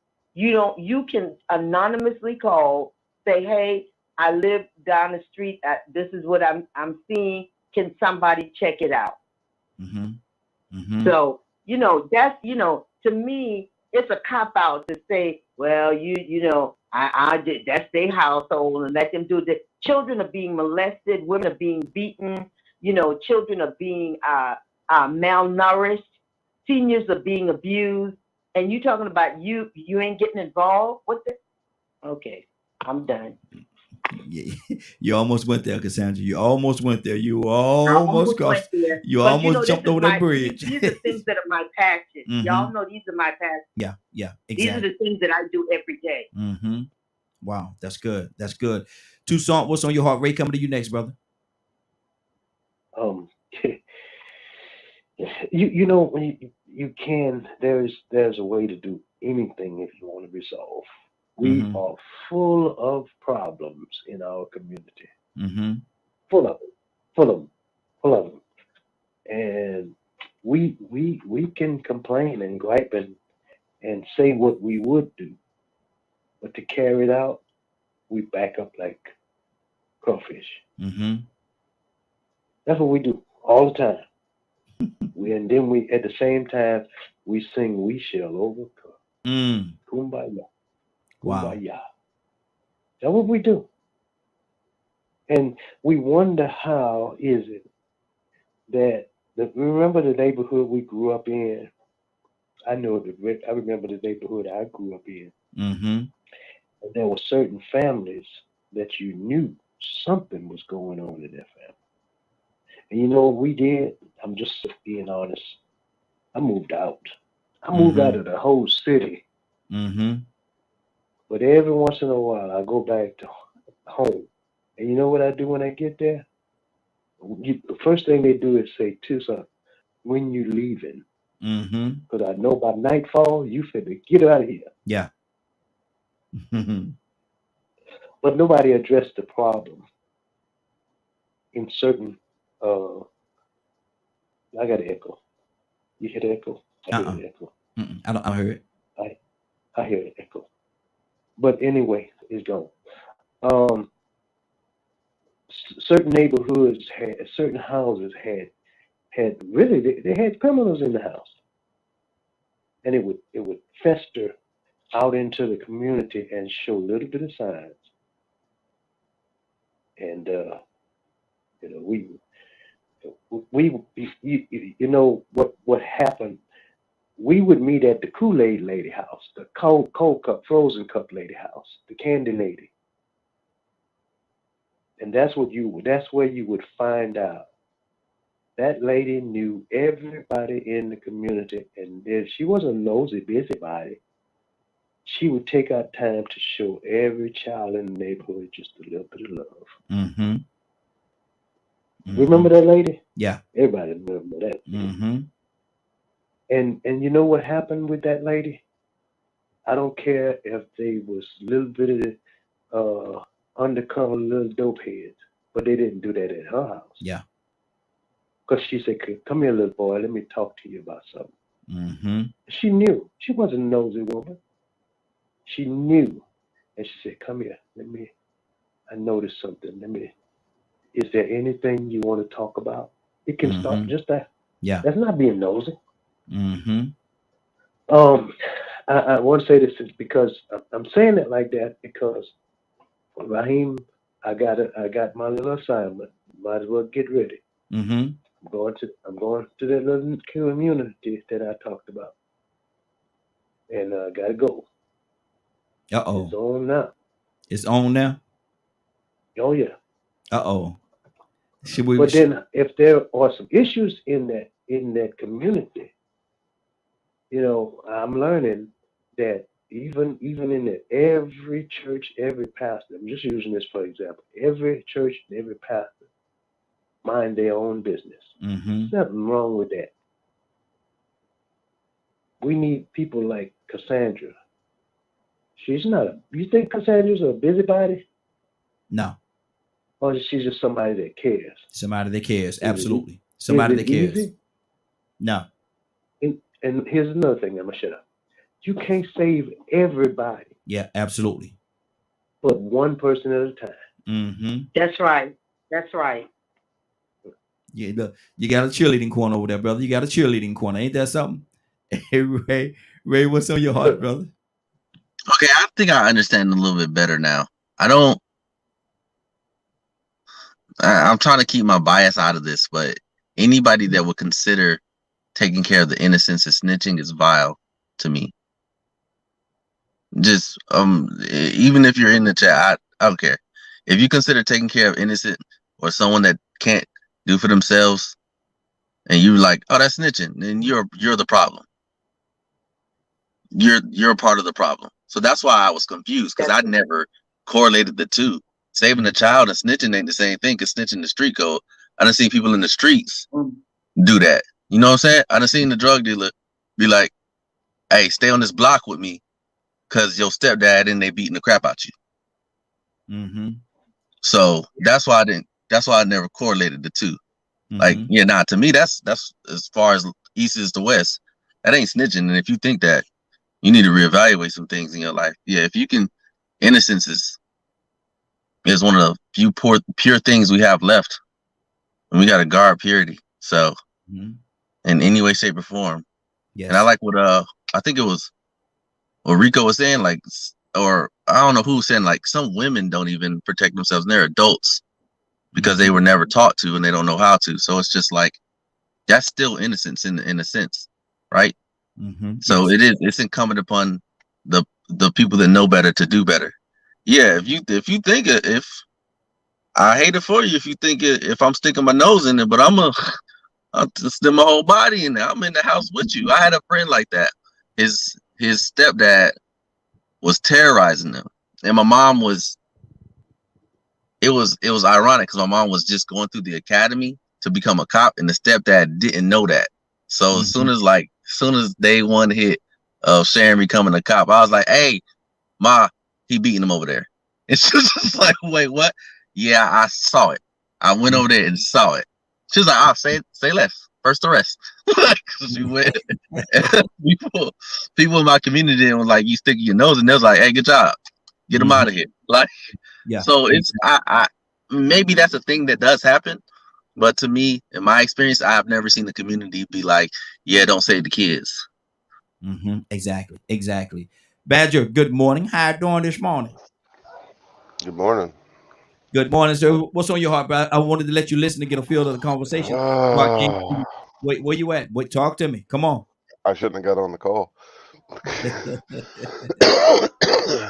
Come on, let's talk. Well, in the experiences I grew up with,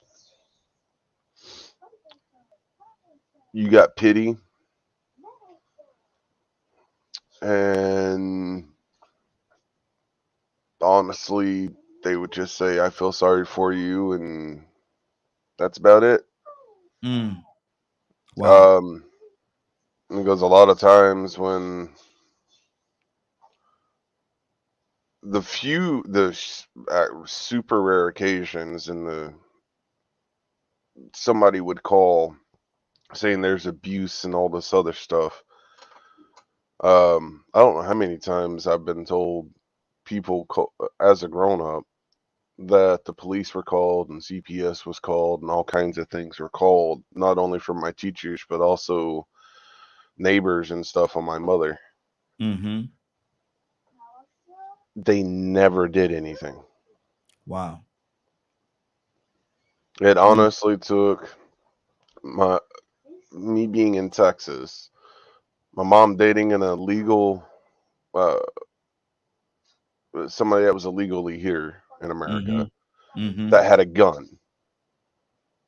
My sister having third-degree burns that were green before they actually started to do something.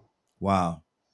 So I think that was 12 years of abuse before it had to get into such a severe situation that government of state officials actually did something. Wow. So I do think there is some racial stuff that goes on with it. There's class stuff that goes on with it. It's, and my experience in the system was not fun. Being in a foster home was not fun.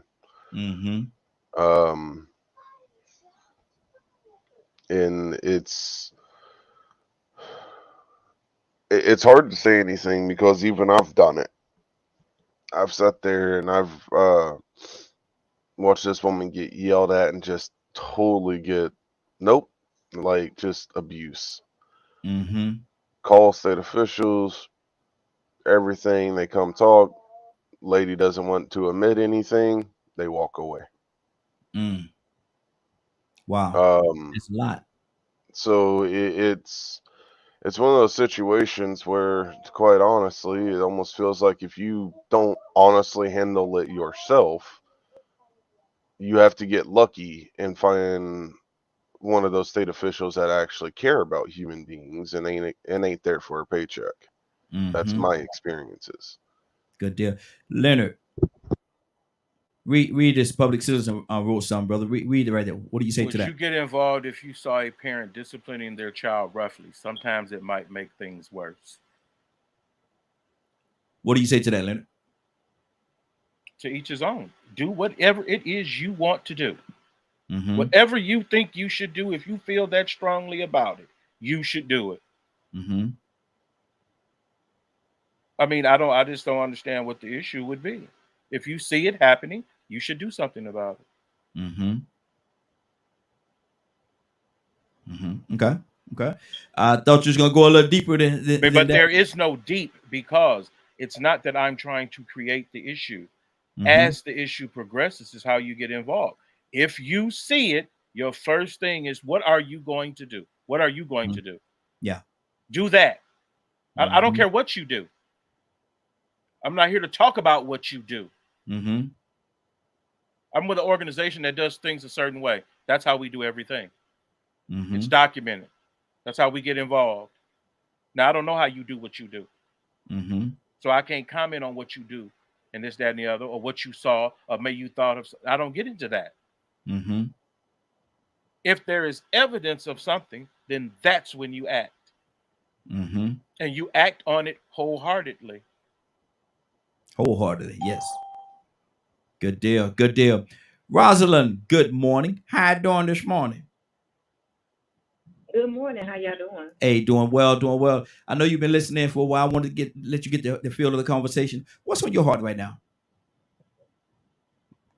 I would definitely do something. And you know, they're gonna say you snitching or whatever, but if it's a child involved, I have to say something. I don't care. I tell them who I am if it's gonna save that child. Mm-hmm. A lot of it is like generational curses. I think that the hush hush stuff, like that's like generational curses, because we've been prone to it for so long. They be like, don't say nothing, just don't say nothing. No, something needs to be said. Mm-hmm. I would never forget my daughter's sister was raped by her grandfather. Wow. And I'll never forget, she wrote a letter to her father. He was in prison. She wrote him a letter and she told him, you wasn't there to protect me. And my papa raped me at 13. He told her, I'm gonna be the first man to ever put my hands on you. I want you to know what it feels like to turn 13. And that was her biological grandfather. And he raped her. She ran. He was gonna rape her again, she said, but she ran to her neighbor's house and told the neighbor that he raped her. Now, what if the neighbor would have took her back home and said, hey, this girl is saying that you raped her? He would have raped her again, but she called the police. That's sick. That's sick. I mean, come on, you gotta do something. You gotta say something. That's sick, Rosalind. That's sick. You got to. Cassandra, I know who you are. Cassandra, talk to me about that. That's sick. That's sick. Cassandra.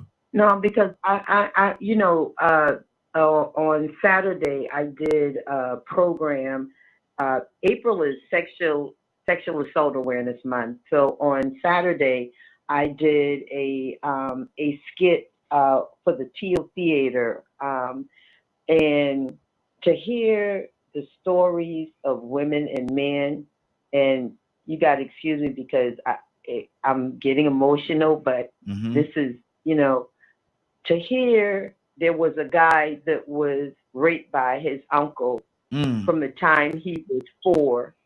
Wow. I think up until he was maybe 10 or 11. And he did a piece talking about it. And he began to cry. And when he got through, he ran, in the back. You know what would make you not do something if you think you know or you feel like something is going on? People are suffering every day as an adult as a result of things that were done to them when they were children. Some get over it. Guess what? A whole lot don't, because I talk to them. So it just hurts me when people, you know, I don't care, you know, whatever, you know, what? No, these are people. They're being abused. Even if it's a woman, if you don't want to intervene, just call the police. You don't have to say. I'm saying you don't have to say anything to that person. There are ways to do it now. You don't have to go over there. But you hear people getting beat, and you're not going to do anything. Yeah, exactly. Me and my sisters, the police back in the day, the police, when my stepfather would beat my mother, the police would be called. They would take us from the house, me and my siblings, and drive us to the city line of Charleston, because we live out in the county area. Drive us to the city line. The city police would pick us up at the city line and take us to our grandmother. What the hell? I'm just saying. Yeah. I'm just saying. You know, I don't know. It's Do what you want to do. Let's all just do what we want to do. Don't pay it any attention. It's not your business. That ain't your business. Wow. Well, good morning. How you doing this morning? Hey, Raheem. Good morning, team. Good morning, I sisters. just got on about 5 minutes ago. Okay. What from what you heard thus far, where's your heart on this thing, man? Because you know we talking about a lot of abusive situations that happen, and some go unreported. Some people have to live with it, and like Cassandra said, sometimes they get over it, and sometimes it's a heck of a mountain to climb to get over it. What do you say to that? So that is, Raheem, oh my God. Ooh, that is such a really tough one right there, because you're not in that person's shoes. And it's easy, you know, people always say, oh, you get over it, let it go. But if you're in that person's shoes, that's another story. But one thing that I like what you said is you got to open up your mouth. Like what Cassandra said, you got to open up your mouth and say something. Whether they say, I'm going to do something to your family, I'm going to kill your mom, your dad, agree. As soon as you get away from that person, you say something. Because if you don't, they're going to keep doing it. You know, I shared with you guys a while back how my niece, biological father, had her watching porn. And he sexually molested her for 2 years. She was only 11 years old. And that really has done something to her. Now she's acting out. She's being rebellious. So it has an effect on that person's life. Yeah. You know, for some reason or another. But that's tough, Raheem. But open up your mouth and you got to say something. Absolutely. Rico, talk to me, brother.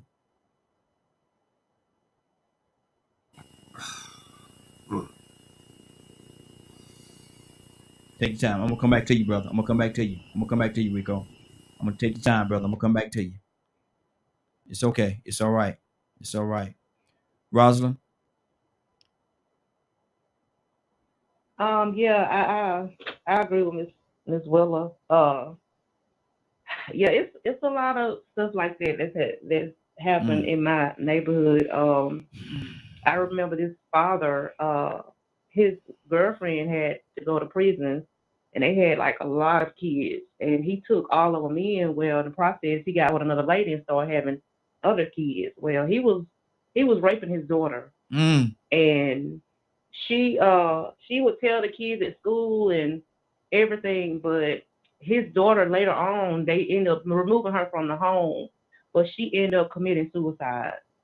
And till this day, I believe he's still going with his other kids. That's just my opinion. It's very sick. But yeah, she ended up committing suicide, and that tore me up. after, hearing about it. And I get kind of emotional talking about it because it has an effect on the kids later on. Even with my daughter's sister, she's grew up, but she has like things going on in her life. She's acting out. She can't get it together. She really needs counseling, but that's up to her to do now because she's older. But you have to have some type of counseling after this stuff happens. Yeah. Because if not, you'll end up doing what the other young lady did. That's just my take on it. Exactly. Goddess, what's on your heart, sis? Goddess, you there? I think we might have lost Goddess. Yeah, I'm here. Just having a problem getting to the mute button. Okay. What's on your heart, sis? Talk to me.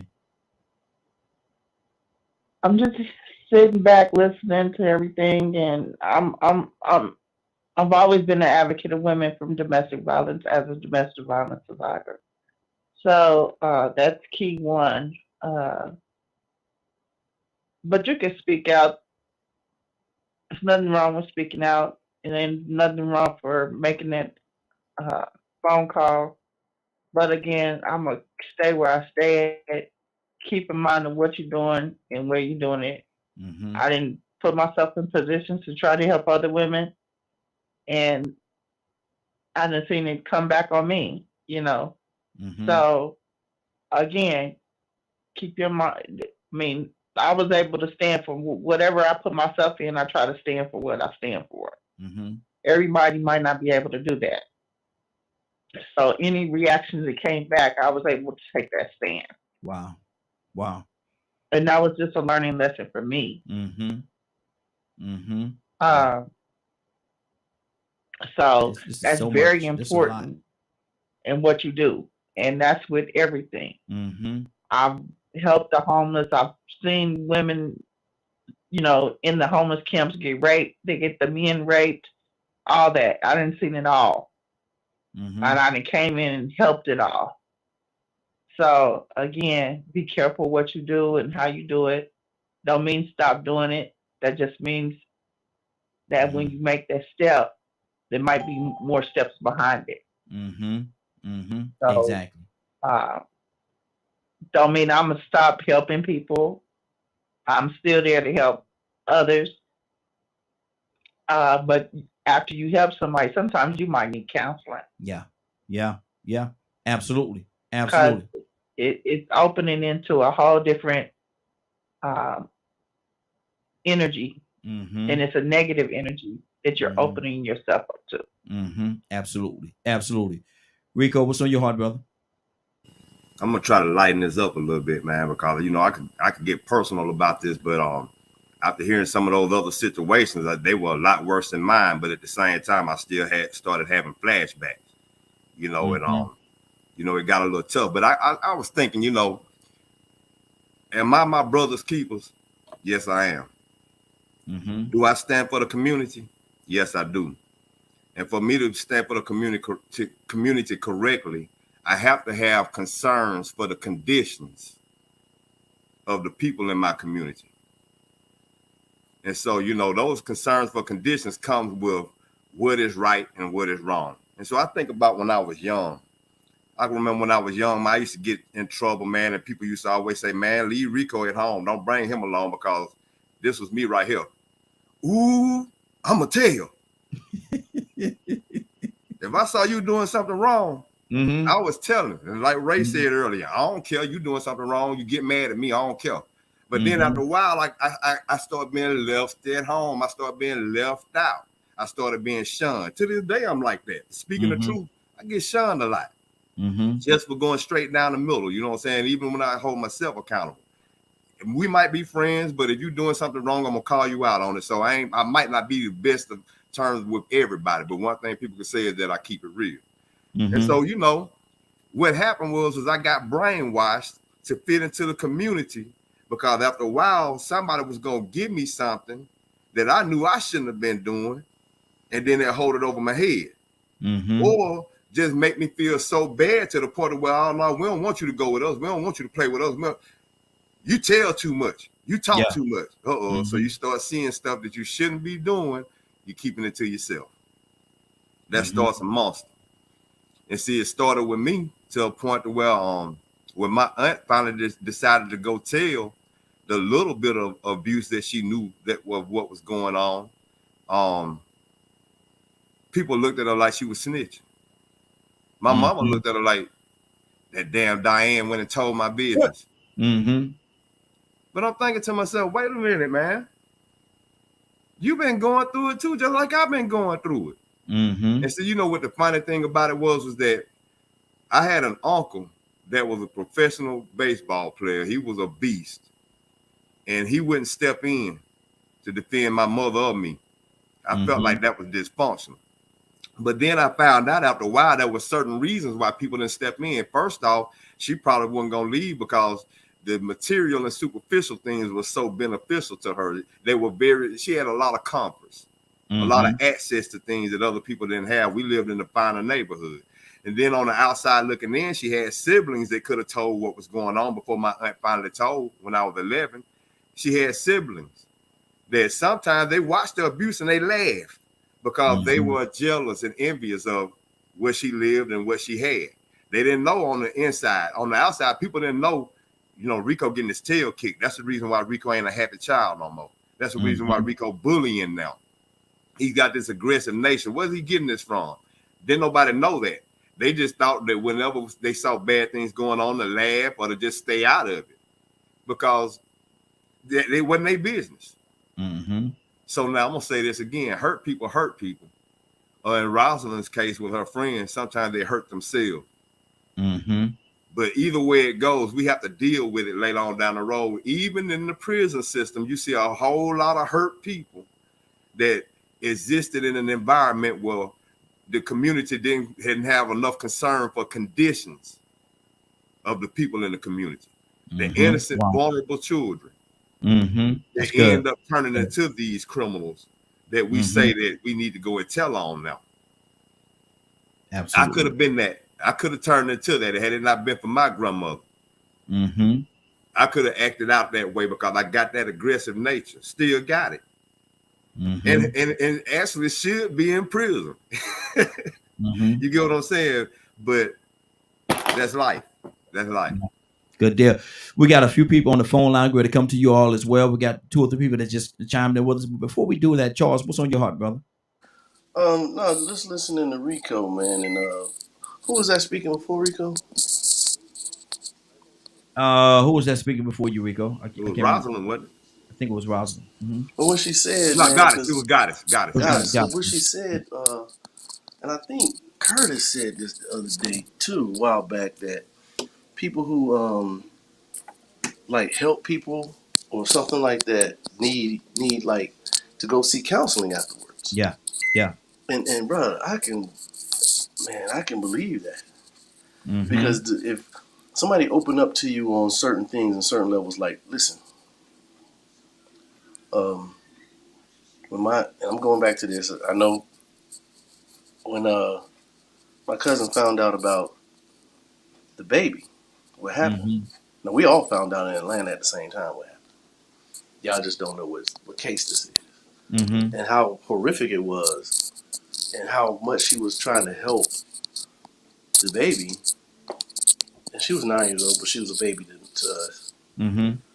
How they was trying to help her. My cousin needed counseling after that. Yeah. Because of the year. I mean, we're talking about years of trying to get this child away from these people, which is her son's, actually was her son's girlfriend. And she needed counseling after that. You know what I'm saying? And that makes a lot of sense what Kurt and what Goddess was saying about that, because that can pull a lot from you if you see these crazy things going on and on and on and on. You don't supposed to see those things. You know, that's like a cat coming from war and seeing people's head get blown off. You don't supposed to see those things. Yeah. Not at that amount. You know, that's, it can make you crazy. And we're talking about some of the strongest of people. So you can imagine if just a person who ain't even been trained really, or barely trained to go helping people, what they see and how it affects their just totally emotions. That can make you very cynical about people too, man. You know what? They ain't gonna kill each other anyway. You know, it can make you that way. It ain't right, but it can happen. You understand, man? Forget these folks, man. They gonna kill each other anyway. I done tried to help them, but you know one thing Goddess was saying, she tried, she helped, and she constantly will do it. But sometimes it can make you real cynical, man. Yeah. Just going across the street with I ain't gonna say it. I was gonna say just going across the street blindfolded and butt naked, but I got in trouble last time I said that. Let me go to my phone line, Charles. I'm look at what my mute button on Charles, because Charles he taking a left turn on us. Lord, my Jesus, what my mute button at? Let me find it. Hold on, there you go. Let me go to our public citizen. Public citizen, good morning. How you doing this morning? Good morning. Oh man, heavy topic. Yes, sir. We have all had, experiences. Some of us personal experiences and family members. As a teacher, I've done a lot of child abuse reports over the years, and it's an interesting question. Like, when do you report? When you not? And so the way we've been trained is like, if you have any questions at all, if you have any questions whatsoever, you should call it in. And most of the time, they don't do much. To be honest, they don't do much, and that's the problem. And that's what I've heard a lot of people say today, is that the system has so many holes because they're understaffed, underfunded. They can't possibly find all the horrible things happening. But you guys are hitting the nail on the head. But I wanted to build on what Rico said about the conditions. And I think that's the real issue is, some people just don't have the resources. These things, abuse affects everybody, but some people have resources to get counseling and, all this other stuff. And, this is where our society needs to improve is, make sure that we have healthcare available for everybody, health, counseling, education for parents. So parents can figure out what, how to take care of kids. And about I feel like some of us don't know. I'm not saying some people here, but some people in the society don't understand just how harmful it is to touch a child. It's just devastating. I see these kids that come into my class and they need help. They're so damaged from it. And then, also I think educating kids about the boundaries of their body, nobody should be touching you at all. Yes. And if they do, I tell my kids right away. Yes, I tell them, you let me know if anyone's hurting you. Come on. Yeah. I understand, brother. I understand. When we come back to you, brother, because this is a very sensitive. This topic, man, it's real sensitive. It's sensitive for a lot of people. But public, I understand, brother. I understand. Leonard, what's on your heart? I'm listening. Because there's the stories, and then there's the following actions that must be taken. I'm more focused on the actions. What are you going to do to stop it? What solutions do you have? Real solutions. Yeah. For the very simple fact that several things are being tried. But it's up to the community how far they want people to go. Because we can assume that everyone is doing it if you would like. Think about it. Think about the level of engagement. Because when you propose a policy, that's one of those things. Roll out the policy. Is it going to help? What is it going to help? What is it targeting? Is this a problem that you can resolve, first of all? Because one thing we don't have is some reason we have people not saying anything. If you're not going to say anything, how are you going to be helped? How is anybody supposed to know you have a problem unless you tell them? I've said several cases. It was not uncommon for me to have to sit with someone who have had these issues. We have a congresswoman that we helped groom in Congress, simply related to the issue of the child being burned in the garbage can. Who was in the foster care system and everything. That's what she does as a congressman. She's building homes and things for neglected children and things of that nature. So when are you going to vote? Or when you going to go down there and become a social worker since you got all this time on your hands? Because they always need people. The sheriff department is always hiring. You can become I'm a court-appointed advocate.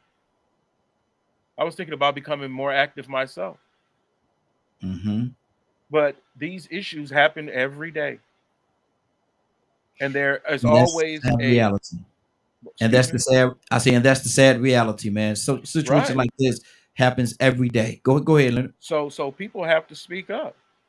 You have to speak up, and you have to also be a part of the discussion on what level of engagement are we going to take as a community. Because see, once you do that, you have to you're going to take them kids. Once you remove them from the family, they're our responsibility. So we have to understand that, you know, if you see something, say something. I have never saw things that you all say you have seen. Never. If I see somebody being molested, I stop them from being molested. I don't know what y'all do. So I wouldn't even sit here and say I saw somebody being molested because I haven't. I'm not going to make it up. Have I seen somebody beating their wife or whatever? No. Because we don't allow it around us. So I'm not sure how you living if y'all just sitting around watching people being beat to death in front of you. Now, just because if you see it, don't mean you haven't stopped it. You can still see something and stop it, and you still see it. You know, people don't even invite me to dinner for certain reasons. That's me. Because if I notice something out of place, I might turn that whole table over. So if you're seeing these things, you should really be saying something. You shouldn't be sitting back wondering about, you know, like I said, if you see something, do something. Good deal. Let me do this. Let me go to Badger. He said he wanted to say something as well. Badger, what's on your heart, brother? You know, talking about like what I was talking about, and then going off on Leonard, going along with what Leonard. I was sitting here thinking, you know, if a group of people can march on the White House, why can't they march up on the door of the person that's abusing women and children? Give me one good reason why they can't. If they're willing to go up there knowing that these white cops or these whatever the hell you want to call it is going to shoot them,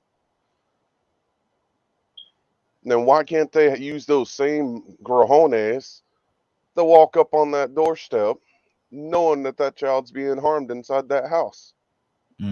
Oh, wait. We're in a society where we need to be selfish and self-centered and da-da-da-da-da. You know, and yeah, this is a really passionate subject. But you know why, Badger? I have to speak up. You know why you shouldn't do that, Badger? Why? Because I would walk out of my house with an automatic weapon and kill all of you. That's why you shouldn't do that.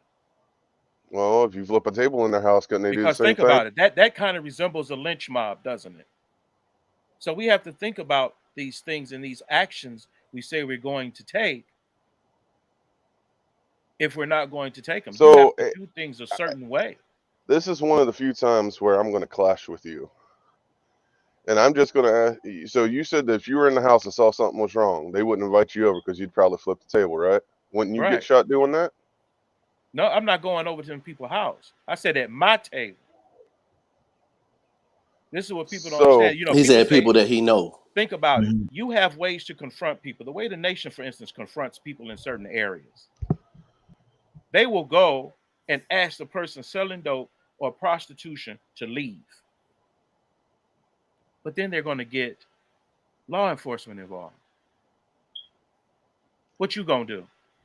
Mm-hmm. I done already told you. If you think about in gang-ridden areas, things of that nature.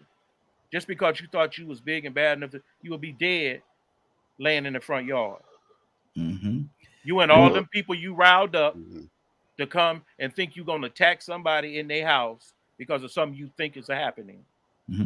Let me let Badger, you had some more something else you Yeah. wanted to say? Go ahead. And Willa coming to you next. So I remember when I was young, there was a couple of churches that actually had people that would adopt kids and things like that, that ran a foster home for abused children. Mm-hmm. And the only thing that needed to happen was the cops needed to pretty much just, all the evidence was there. All they needed was the actual police officers to actually do something. Mm-hmm. And then they didn't. So I'm speaking from where I'm speaking from because I was the abused child Mm-hmm. for years, watching the cops show up asking if anything's wrong, and I told them everything that was going on. You want to know what the cop told me? Well, maybe you should behave.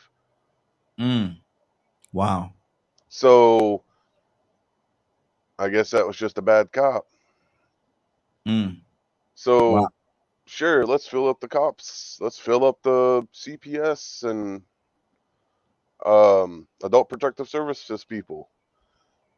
Mm-hmm. I literally see a woman that's literally verbally abused every day. I've confronted the human being. I've called the cops on the human being. Neighbors have called the cops on the human being because she chooses not to leave them. Nobody's doing anything. So unless one of us shoots them, we're gonna have to just watch her get abused all the time. Wait, that is her personal choice because she's an adult. Not to mention whatever was done to their kids, which are Wow. probably screwed up in the head to this day. Mm-hmm. And So, Badger, yeah. don't leave out the fact that when it comes to the children, the parents can always cover their tracks up. Just lie. Well, yeah, my mom was a sociopath. She was good at that. Wow. You know, my wife grew up in a home with a narcissistic parent. Not a single counselor, judge, or lawyer could figure it out. All they knew is that she was being mentally abused and physically abused, but there was no proof. Mm-hmm. Wow. So there was a court battle from the age of 6 until she was 18 years old. So she was dealing with court systems for 12 years because they wouldn't admit that, oh, she's actually screwed up in the head. We need to let her dad have her. So I understand what Leonard's talking about, but that doesn't work in every single situation. Okay. So we as a human race need to actually be voting for the proper human beings in all these offices. The issue is people are so screwed up in the head in our society that if we don't do it as a community, going door to door, we got problems. Good deal. Good deal. The community is just as responsible as the politician. Absolutely. I'm coming to you, Ray. Let me go to Willa. Willa, what's on your heart? Cassandra coming to you, then I'm going to Ray. Willa, what's on your heart, sis? Raheem. Yes. Raheem, I was thinking about when the public citizen was talking. And I mean, he made a lot of sense when he was saying that we need to do something the before. Because we're talking about a lot of the after. You know, what do we do after? But have we ever really thought about the things that we need to do before to kind of stop this? And Willa, and what on me to cut you off, but I said earlier, I was talking earlier about preventive maintenance, like we do on our car. We do the preventive maintenance on our car and different things like that. I was speaking about that earlier. What about the preventive maintenance before we even get to that point? But go ahead. Go ahead. And I totally that's what I'm looking at. And I mean, I look at that in a lot of ways, even with how our kids are becoming disrespectful, how they're becoming criminals. And then I was looking at, well, where do they get their education? They get their education, in school, hopefully. They get their education at home, hopefully. But I was trying to pinpoint, where can we start? I don't have the answer, but I do know that if we start early, that we could prevent a lot of this. Absolutely. And that's what's on my heart. Good deal. Raheem. I need everybody, everybody that's on camera with us, if you can, turn your cams on. Everybody that's on camera with us, turn your cameras on for me. Give me a sec. Okay. Charles? Are you able to turn your camera on, Charles? He may be away. Okay. And everybody that's on the phone lines, open up your phone lines. We need to all do something real quickly. Everybody got the phone lines open? Make sure I don't have anybody muted because of the background noise. Okay. I think everybody is here. Tucson, I need you to call back in, brother. Because we got to, as a family, we're going to do this as a family this morning. We're going to do this as a family. Cassandra. I'm ready. Cassandra. Yes. Happy birthday to you. Happy birthday.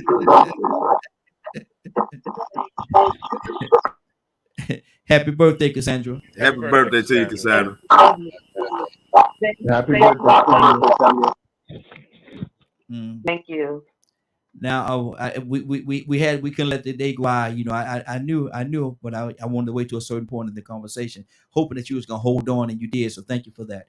What's on your heart, though, Cassandra? I know this is right down your alley, man. This a lot, and how, Cassandra, how do you deal with the hurt that's associated with this? Because, like they said, sometimes even when you're helping people, you need to get counseling yourself. You do, and that's when I just need to go spiritual right now. I go to the rock. I look into the hills from whence cometh my help, because you could not do this and not do that, because the stories and the things that I deal with on a daily basis, it literally, you could lose your mind because it's so much hurt, so much damage, so much abuse. You know, I've been sitting here crying half the time we've been talking, where y'all been talking, because I see this every day, and it is the most painful thing that I have a child that I'm sort of dealing with right now that has been sexually and physically 11 years old, sexually and physically abused by her adopted mother. And when I tell you, man, I'll hurt somebody, I feel like I don't want her and I don't ever need to be in the same space together, because it's going to be a problem. And you adopted this child to abuse her? What the hell? You could have left her where she was. No, I'm being serious. Yeah. You could have left her where she was. You have damaged this child. Now she has to have all kind of counseling.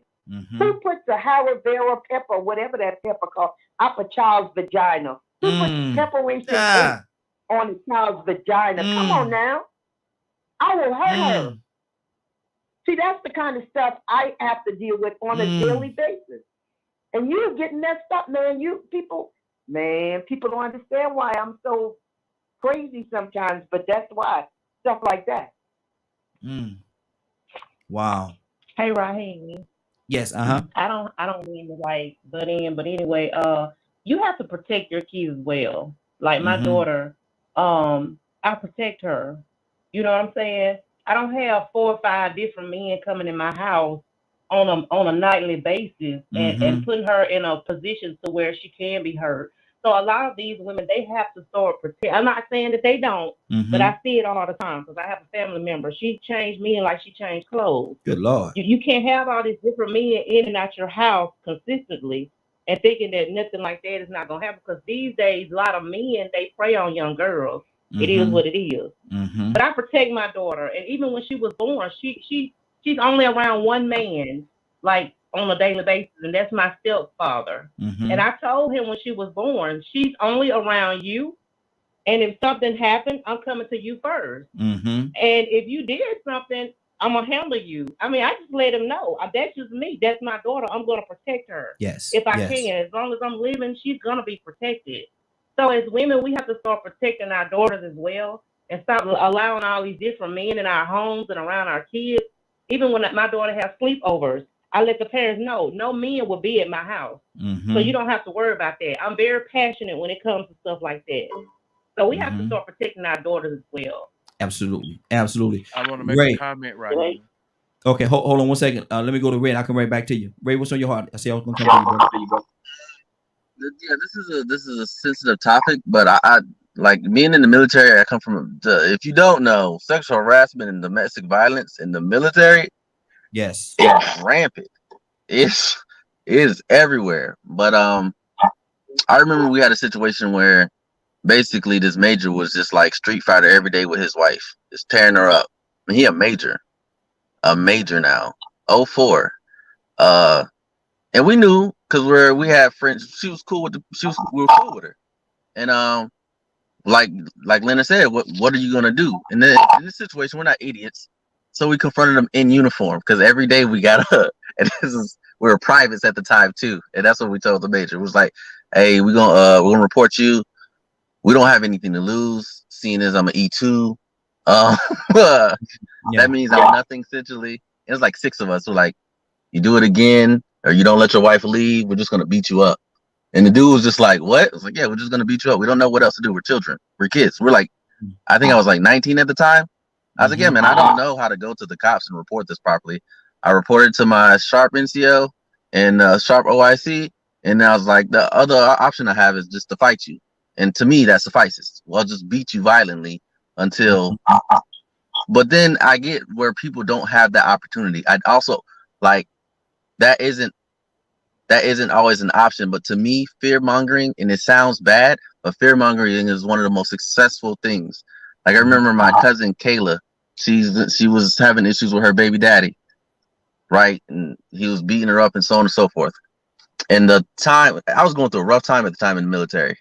But when I met the kid, and this is one thing that Leonard was saying, you got to be careful, right? You don't know if they have a gun or so on and so forth. But when I met the dude, I was just like, hey, I don't know you like that, but I don't know. I just think fear mongering and then don't sound good. But if you let someone see your demons, that puts more fear in them than the police, a cop. And when someone pulls that darkness out of you, because these are events that pulls darkness out of someone. These are things that'll pull like it ain't. Yeah, these are events that will make you be like, all right, cool. I'm willing to do this at this moment for this. Like my cousin Kayla, I told the kid, I was like, hey, I'm willing to go to prison at this moment for her. So it doesn't your situation doesn't look good. Yeah. At all. Yeah. But not everyone's like that. So I get that, but to me, I'm not promoting fear mongering or trying to scare people to death. But if you can, I don't know, if you, like how Linda said, if you see something, say something. Like I've never been in a situation to where I've seen it and I haven't told the person like 100% of how I felt, and that for the most part, and then taking the legal side of it, because I always go back and like tell someone else. But that seems to always suffice if it's coming from your heart. Like I know that sounds weird to be like, I'll kill you, and that's coming from my heart. But no, it really is. Like that type of stuff is disgusting, and you see it all the time. And if you if you're just chilling and calm and cool and collected with it, it's a little strange. Like it should. I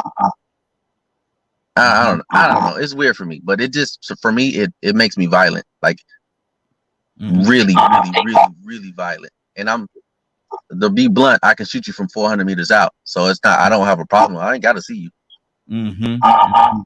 Sharpshooter. Reach your line over here. There you go. Leonard, I know you got a comment. Leonard, read this right here, and then I'll make your comment. True. The threat of I believe that's a bad word. Yeah, it is. Is a good short-term solution, but not for lasting change. It's according how good that right. ass whooping is. One of the comments I had was related to the young lady that was speaking before and how she was talking about this particular young lady. Mm-hmm. And you see how that crosses the line. She can't have all the men at the house. Mm-hmm. But yet she has the right to sleep with who she wants to at her house. How far are you going to go? Because she can sleep with a different man every night if that's what she would like. But if you know this is going on, what do you do? What do you do? That's just a question. If anybody want to answer it, they can. Second issue that we were talking about with the issue about violence and domestic abuse within the military. Same issue here in Georgia. People don't realize police ain't coming on cross into designated areas where the police can't be. That's what people don't understand. Post commanders have complete rule. They sweep rape allegations and abuse allegations under the rug regularly by officers and enlisted, high-ranking officers. But if you have a law that says that no outside law enforcement agency can get involved in anything that happens on post, guess what you're going to have? Trust me, it's there. Yeah. Go look. And if you want to do something about it, get involved. Women who are in workplaces constantly sexually harassed, reported several times. Nothing happened. Now they're dead, missing. The lady that was in the military that ended up exactly. dead. You hear about it all the time. Imagine what you don't hear. Imagine what you don't hear. So when I say, like, say for instance, we can't get so high and mighty because, as far as I know, it ain't against the law to cut somebody out that I know of. So don't take that whole mental abuse thing too far, and you must run and go over there and get physically and mentally abused. Because just because me saying something that you don't like to somebody else warrants you getting involved, you can get be ready to fight is what I'm saying. Because that's what you're going to deal with. You're going to fight. So be ready wholeheartedly to do that if you're going to take that stance, is what I'm saying. But be aware of issues in your community. But my thing is, once this is just me thinking, and I'm gonna go to my brother Pete. He's there as well. I want to get him into the conversation. But my thing is, if you're going to get involved, you should get involved to the level where you're prepared to fight if it comes to that. Wow. I mean, because if you're going to get yourself involved, you ain't gonna get yourself involved halfway. If you're gonna go all the way, and if it entails having to slap somebody upside the head or whatever you need to do, then if that's what it takes, sometimes you gotta cross that bridge. Then you're dealing with violence begetting violence. Raheem. Yes. No, this is Kay with E, and I definitely got involved. We had some teenagers going around breaking in vacant houses and having sex with all these little boys. And I got wind of it. I went to my daughters, and I was like, what? I got on the phone. I got busy, and I called and I reported it. They had the news people over there. They had everybody over there, child endangerment, DFS. Everybody was over there. And the mother, the day before, the mother told me she wouldn't get out the van, though, but she called me everything she could think of to call me. And I said, all you got to do is get out that van, and I'm going to show you how serious I am. And then with your daughters that I reported. I said, get out the van, because I was prepared and I was ready. Yeah. She wouldn't get out the van. I had 2 KCOGs with me. They said, Kay, we didn't know you was like that. I said, I don't play when it comes to kids. I just don't play. I don't play with foolishness at all. I said, and I think that was some real dirty stuff that was going on, and it's been going on, and my grandkids just happened to find out about it, and then I heard about it. My daughter wasn't going to report it. I reported it. Then the mother said the next day, 2 days later, she called another community activist and said, I just want to meet her. Because anytime a person could tell me the things that woman told me and they all happened, I need to be her friend. They was calling me, you want to be her friend? I said, I ain't the one called her out. She called me out. I don't have a problem with her. She needs help too, right along with her kids. So I was prepared. So I can't see something or know about something and not speak up on it. Because when something happens to one of those kids, I ain't gonna be able to sleep. Exactly. If something happens to somebody, a grown woman or a man, I'm not gonna be able to sleep. Everybody can get raped and sexually abused. A man can get sexually abused. A little boy can get sexually abused by another man. Like that woman. That woman sexually abused. My mama did foster care. We had foster kids, and that's the one she took. That was the first time I ever heard a mother, this girl's mother, sexually abused her. Wow. Broke my heart. Mm. She was my sister. I loved her to death. We dressed alike and everything. She was a foster, so nobody could tell me nothing about Margaret. That was my girl. So I challenge. I just seen it all. I done reported so many things till it don't make no sense. I could be labeled a snitch. I have no secrets. I put my name behind it and everything. Nothing's done anonymous. Yeah. K. Murray did it. K with Murray E. reported. No. K with E did it. K with E did it. You know, they can't leave the E. That's then right. you get on me all the time about that Murray E. is with an AY, not a Y. There you go. And I'll make a suggestion and a challenge to all you preachers and bishops and everybody listening on this call. Y'all need to have a sexual awareness and sexual abuse forum at y'all churches. And then you need to provide a prayer box so people can drop those little messages in there to you about them being abused. Back into the school board where kids can have somebody to talk to, they can confide in. Because sometimes you can't even confide in the person at home because they're the ones doing the abuse. Exactly. Pete, my brother Pete, what's going on? Good morning, sir. How you doing this morning? Good morning, family. How y'all doing? Hey, We having a charge on this morning. Yes, sir. Hot and heavy, brother. What's on your heart? Talk to me. Well, it sounds like we talking about child abuse, emotionally, physically, sexually. It brings to mind the necessity for community codes of conduct and the fact that it has been eroded. And, it's our responsibility collectively because we've let it erode. And I certainly applaud my dear sister for getting involved. Lynn Swan always throwing a touchdown, catching it anyway and scoring it. The churches and the community leaders, we definitely need to step up.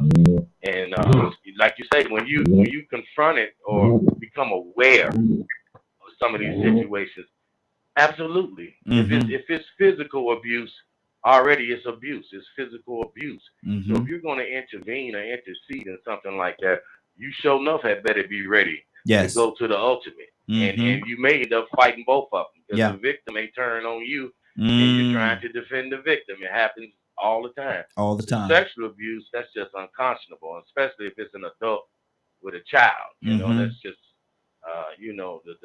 that goes in all areas, the rape, the molestation, incest, it covers a whole scope. And that's a whole nother mixed up world all to itself. Exactly. But definitely, we do need to pay more attention. And what if we can get involved, say something. But absolutely, I had a personal situation with a young man, and the young man picked up a chair and started swinging it. He hit me with the chair so many times, the chair broke on me, right? And we went to court and everything. He couldn't take a punch. I hit him one time, he hit the ground. But come to find out, he been terrorizing a woman that I know, and he thought I knew. So when he saw me, he attacked me with a chair. I don't even know what's going on. I'm thinking, what's wrong with this dude? Come to find out, it was a whole other situation. He had been acting a fool with a young lady, going through the community, terrorizing people, hitting folks with stuff like he did me. Because I sat there and fought him with the chair, showed him, that's like what you got?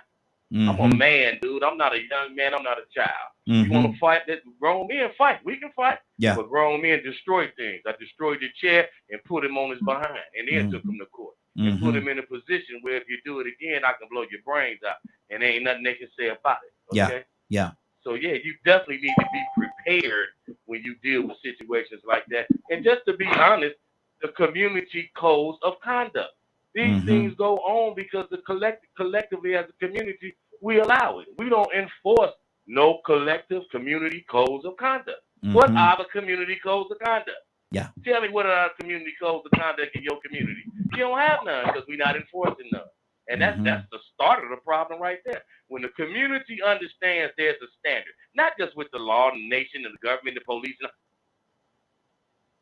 it's a community code of conduct. And if you're gonna be here, you have to confide and submit and exist within the existence of these codes of how you conduct yourself, and you will be held accountable if you don't.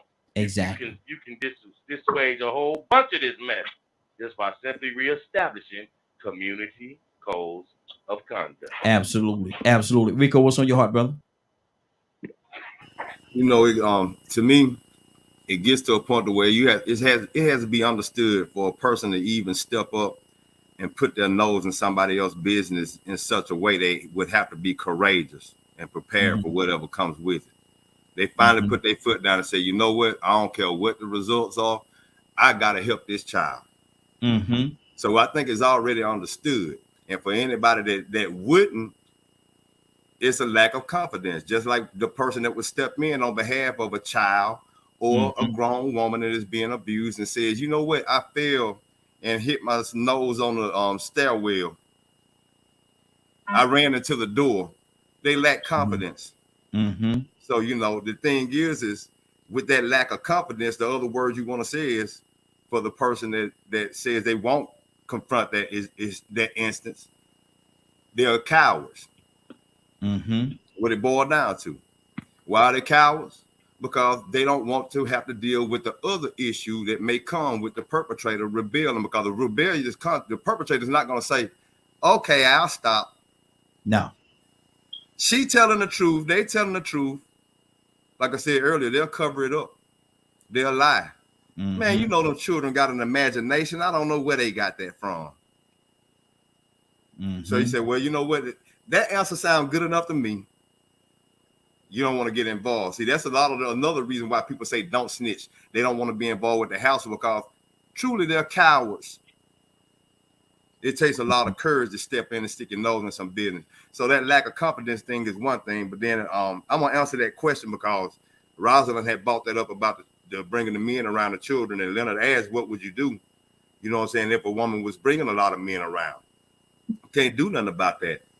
But if I know that mama trafficking that daughter and got them men sleeping with the daughter too, I'm sticking my nose in that business, that partner. You get what I'm saying? See, now what I can do, if I see that this woman is changing men like pants, maybe I can have a relationship somewhere with this child wherever I see a gap and get them a better example of how you should do things, to get them access and exposure to a better way without even saying certain things and just showing them this ain't the way it's supposed to be done. We know what you're going through at your household. I understand. And you ain't even got to say, I understand. You already understand what's going on. She's seeing men coming in left and right. He's seeing men coming in left and right. You know why he angry. So what you're going to do, you're going to give him another outlet. Without even speaking up or sticking your nose in that business, it's called being concerned for the conditions of the people in your community. Am I my brother's keeper? Hell yeah. Hey, I'm his keeper. Good and deal. I'm gonna be that way by any means necessary. But let me get one more in, because Public Citizen said something key, and Willa said it. I say this all the time. It's more profitable to catch these criminals at the end in private prisons than to fill in those gaps with funds in the school systems, where there are so many holes that Public Citizen or school teacher tells you there are so many holes that these children are falling through. And our politicians are not making sure these holes are filled. They would rather fund the private prisons. They would rather fund putting the super predators in prison instead of finding out what created the conditions for the super predator. Hurt people. Good deal. Charles, what's on your heart? Yeah, I agree with what you're saying, Rico. And I was, at the end of what, I guess, was that Curtis? Because I just came back to the phone. Curtis not on today. Who said something Pete. about? That was Pete. Okay, Pete. He was saying something about community codes of conduct. Yeah, yeah. Where is that? Where's that at? I'm trying to be funny, man. Charles, you know where it went? It left with, ooh, I'ma tell. Don't call him around. Don't let him come around. people started. That is true, but you gotta still think, man. If you look at certain other cultures, and I'm not talking about Americans either. I'm talking about other cultures.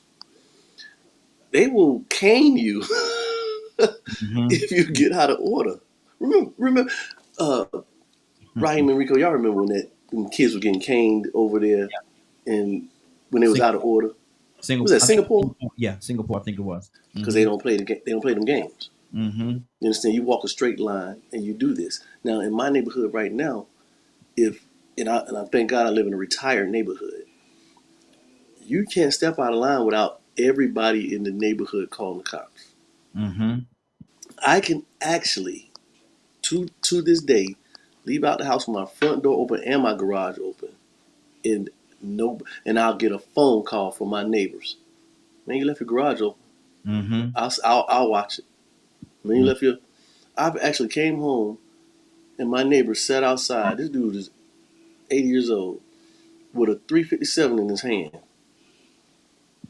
Not being, I mean, you can call it being nosy, you can call it what you want to. But he was making sure nobody was coming because we don't have what is that called, a HOA, or we don't have a home association. Yeah, we don't have all that. We got these nosy neighbors that are retired and ain't gonna play them games with you. And you know what they do every 3 months? Every 3 months they have a detective of DeKalb County come up to the fire station and show every house that's been broken in to in the area for free. DeKalb do that for free. So you are, like Rico said, your brother's keeper. And as when you go talking about like children and abuse of kids, look, man, it's a battle when you're talking about the schools and stuff like that, doing stuff about it. It's a battle. I'm telling you right now, my first cousin had HE double hockey sticks with Winnette about her granddaughter and the end result. And we talking about they gave her back, took her. She was battling. But now it's weird because everybody wants to listen to her now. You understand? The governor called her up. They want to do this. They want to do that. Now, after this child has been starved to death, and Leonard spoke about it and thrown in a trash can and burned. That's you know. Wow. After that, everybody wants to listen to her. Up until that, we, as a family, man, I'm telling you, the whole point was taking them away. And every time you take away, you know, the cops get involved. You got to give the baby back. You understand? Yeah. It kept on happening like that until the last result of that. They took the baby away. My cousin had the baby for a while. And then all of a sudden, DFACS said you got to take this test and do this test and all this other stuff for the parent, and then gave the baby back. And then you're getting reported every week that the baby's not eating, the baby looks this way, they're not letting me see the baby, this, that, and the other. And the government and child services, you know, they're overwhelmed a lot too, though. Let's be honest. They're overwhelmed a lot. They got a lot on their hand, you know, to the point that I think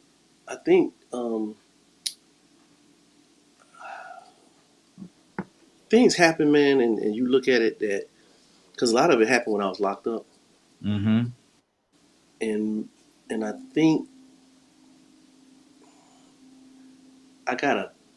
I used to, well, I still do.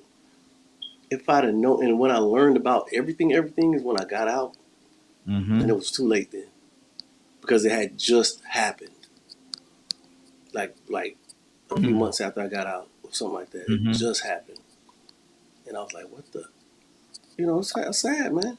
Yeah. You want to really hurt somebody after this. If you, you really want to hurt some people, man. Absolutely. And you know that, like, look, man, you wasn't raised this way. How you let this happen? You weren't raised this way. I knew you. I know you. Come on. How you let this happen? You said this happened in Gwinnett County, right? Yeah. You see, now this whole topic got started from a report about what I said happened in Gwinnett County last week. That's how we got on this topic, Charles. Same county. Same county, man. I'm telling you, they That listen house, to a house they listen to my burned cousin down. like crazy. They listen to her like crazy now. The governor called her up to get on, back then when it happened, to get on all these things because they know that they dropped the ball. Now they back into it again, dropping the ball again. Come on, man. That shows you a lot of where the money. Come on, man. Exactly. It's And it's a lot. Raheem, Go ahead, Leonard. if anybody really want to get involved, True. what you've been listening to today about these children being neglected, there's a completely free program called the CASA program, court-appointed special advocates for children. It's absolutely free. You have just as much authority to recommend to the judge for children as a social worker does. That's how I got involved with these things. So you get training, you get sworn in by the court, and trust me, they need lots of black men to be other eyes on these situations. So go online to CASA, or excuse me, National CASAGAL.org. The GAL part stands for Guardians Ad Litem. And if people don't know what that means, is that in this court that deals with juvenile issues and things and neglect, they usually will appoint a lawyer. But guess what? The lawyer's on the payroll. CASA is not. You don't get paid a dime. But you get to go into people's homes, work with them on programs to get their children back. If it's an issue where that parental rights need to be terminated, teaches you all that as well, and it's free. It's free. Wow.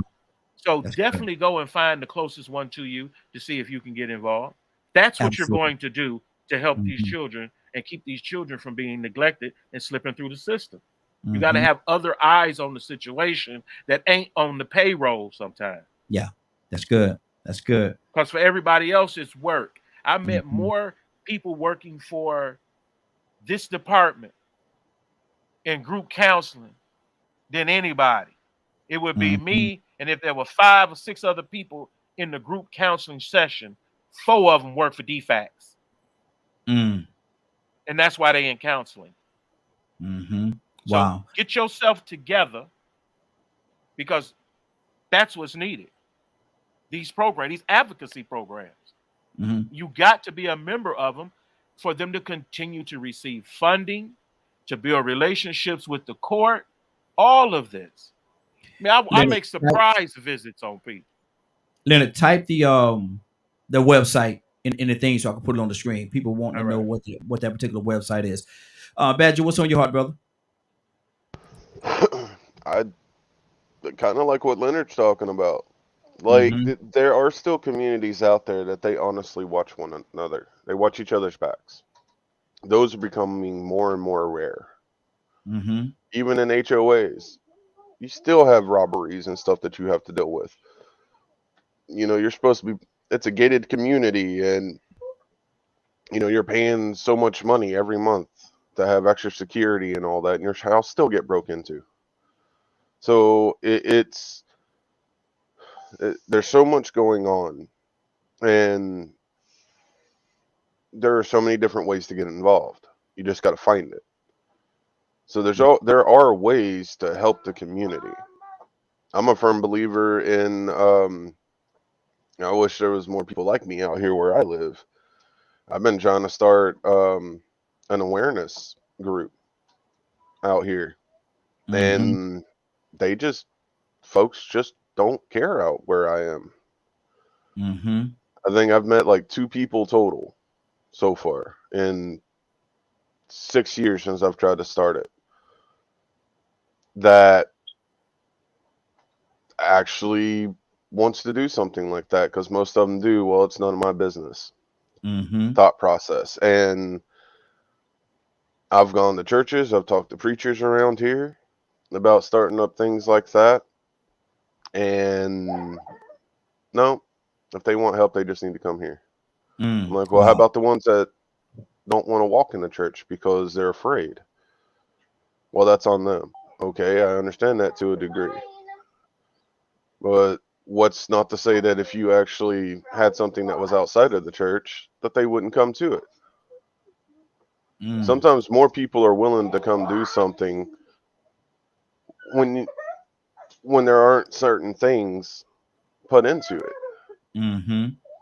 So sometimes learning how to blend in your community and sharing knowledge and help and counseling and all that stuff can be very helpful. So it's learning how to be a wolf in sheep's clothing, but not in a negative way. Yeah. Figure out how to use tools to be positive. So in this current society and the things that I see all the time is, for one, it depends on where you live. Two, the thought processes and what's taught out in the area that you're in. You know, sometimes what we're having to fight is a teaching. And that teaching's been around for generations. Those, in my opinion, are going to be the roughest communities to deal with, because you have to rewrite an entire teaching that's been passed down for 4, 5, 6 generations. That's good. That's good. Absolutely. K with an E, what's on your heart, sis?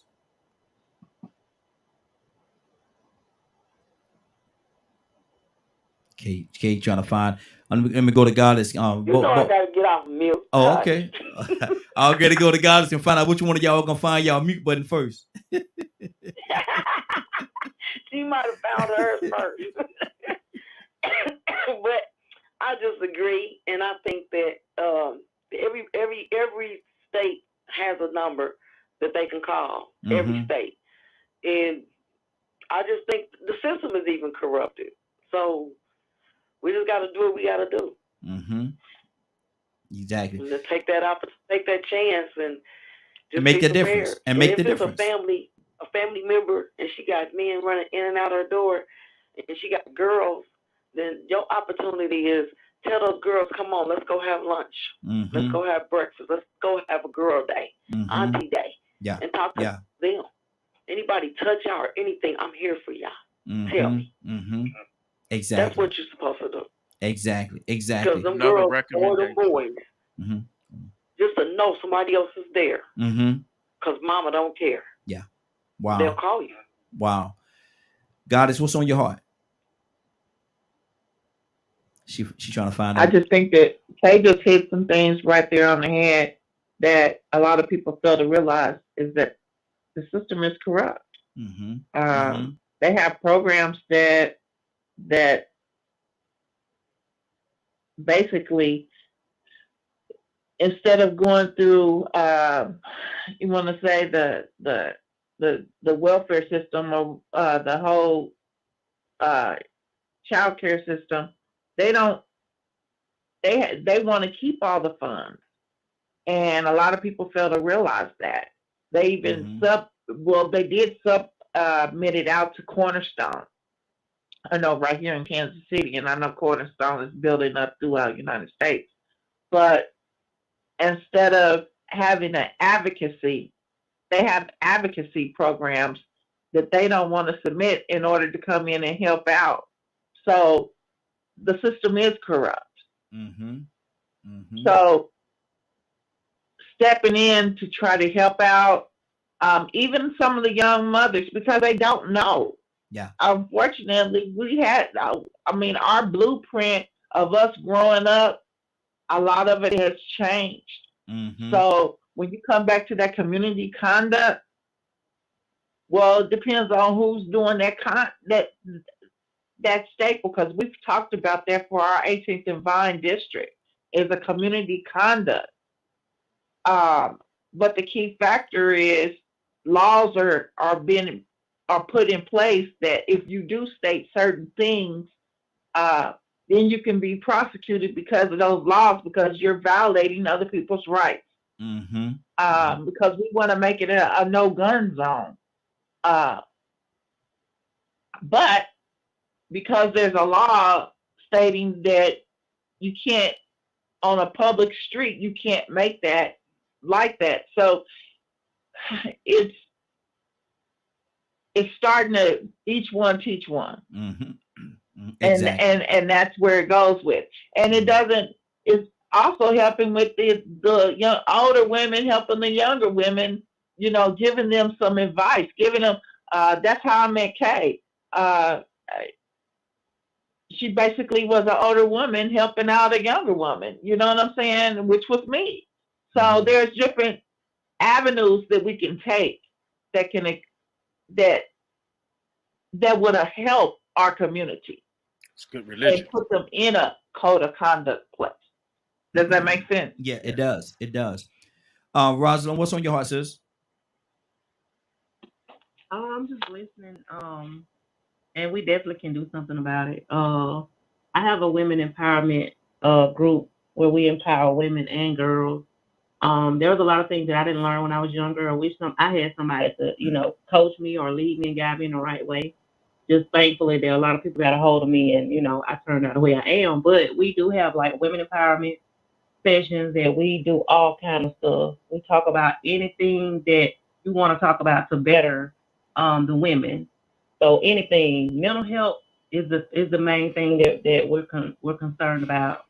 And I know everybody, we always say hurt people, but I talk to my therapist all the time, and she said we want to change that narrative and say, how about heal people? Wow, that's yeah, good. we gotta change that, because I used to say it all the time, hurt people, and she was like, let's change the narrative. It's how about heal people, heal other people. So it's a mind changing mindset thing, but we definitely have to do something. If we want change, you have to, like Leonard said, you have to do something. That's good. That's good. Right. Yes, And go ahead. let me commend the women, especially the women on this line, but the women I have worked with for so many years on issues in the community. Shout out to those women that, regardless if a man is there or not, they're going to do what's right. They're going to help other women. This is why the women succeed. This is why the women make head. Like, man, I love what she just said. Heal people, heal. I'm so sick of hearing about her. You ain't got to hurt nobody because you was hurt. Heal people, heal people. I did a whole forum, and I invited women, with my friend from Confident Woman, shout out Miss Stacy Hill, who's running for that Cobb County district.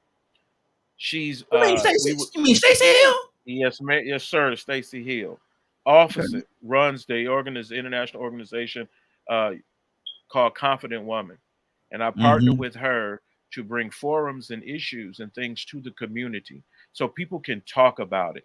And we had one about sexual abuse. So shout out to Miss Keith, who came. Y'all churches, y'all need to get on this, because what Miss Goddess just said, I love, good morning, Goddess. I mean, I miss hearing your voice. What Goddess was talking about, and they were talking about advocacy and doing something. Y'all church programs, I don't care if you do it on Sunday morning and don't preach. You better be talking to these kids and these young people about what to do about all of this sexual exploration and things going on, and these crimes that are being perpetrated on children. And guess what? The preacher, you got to get in his face. You ain't screwing boys and girls, are you, in your congregation? Ask him up front how he felt about it, to make sure he on the same page. Men, we don't have friends that abuse their wives. We don't have friends who abuse their wives. We don't have friends that mess with underage girls. Yes. They're not welcome at the barbecue. They not welcome nowhere we're at. That's what you have to do. That's how you change your community. Is you start saying, I don't care if a dude, you know, I like this. I tell you what, you better move away from me with this conversation. Period, bro. I'm not entertaining that. You know, you got some guys in there. You know, sometimes you got to smack a woman. You dismissed, bro. Yeah, exactly. Because we don't even do that around here. We don't talk about that type of thing around here because we don't get down like that. And you have to be that insistent as a man. Yeah. In your community, a man around your families, your nieces, so they know, you know what, Uncle such and such, I can tell him. I can tell Uncle such and such because I see what Uncle such and such do. Yeah. Like my sister, for instance. My sister wouldn't dare come to me and say something and lie to me about something like that because she knows the consequences.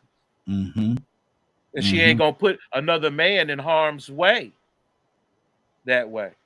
And she'll let men know that she would meet. Oh, my brothers. And you meet her brothers. So you know that she's protected. Absolutely. Absolutely. Let me go to Cassandra. Cassandra, coming to you, and then Willa, coming to you next. Yeah, I just, I totally agree with Leonard. We can be disgusted by everything that we may hear, but unless we're willing to do something, it doesn't mean anything because the cycle keeps going. If we want to destroy the cycle of abuse, then we have to do something, and that's in every area that we deal with in life. If you want to change, you need to be the change that you want to see. Yes. I get involved with different groups because I want to see the change, and I just want to give a shout out on Sunday. I was with the family change party, which is a group of women lawyers and judges around the Atlanta area, and they met up to talk about what we can do about getting change when it comes to violence.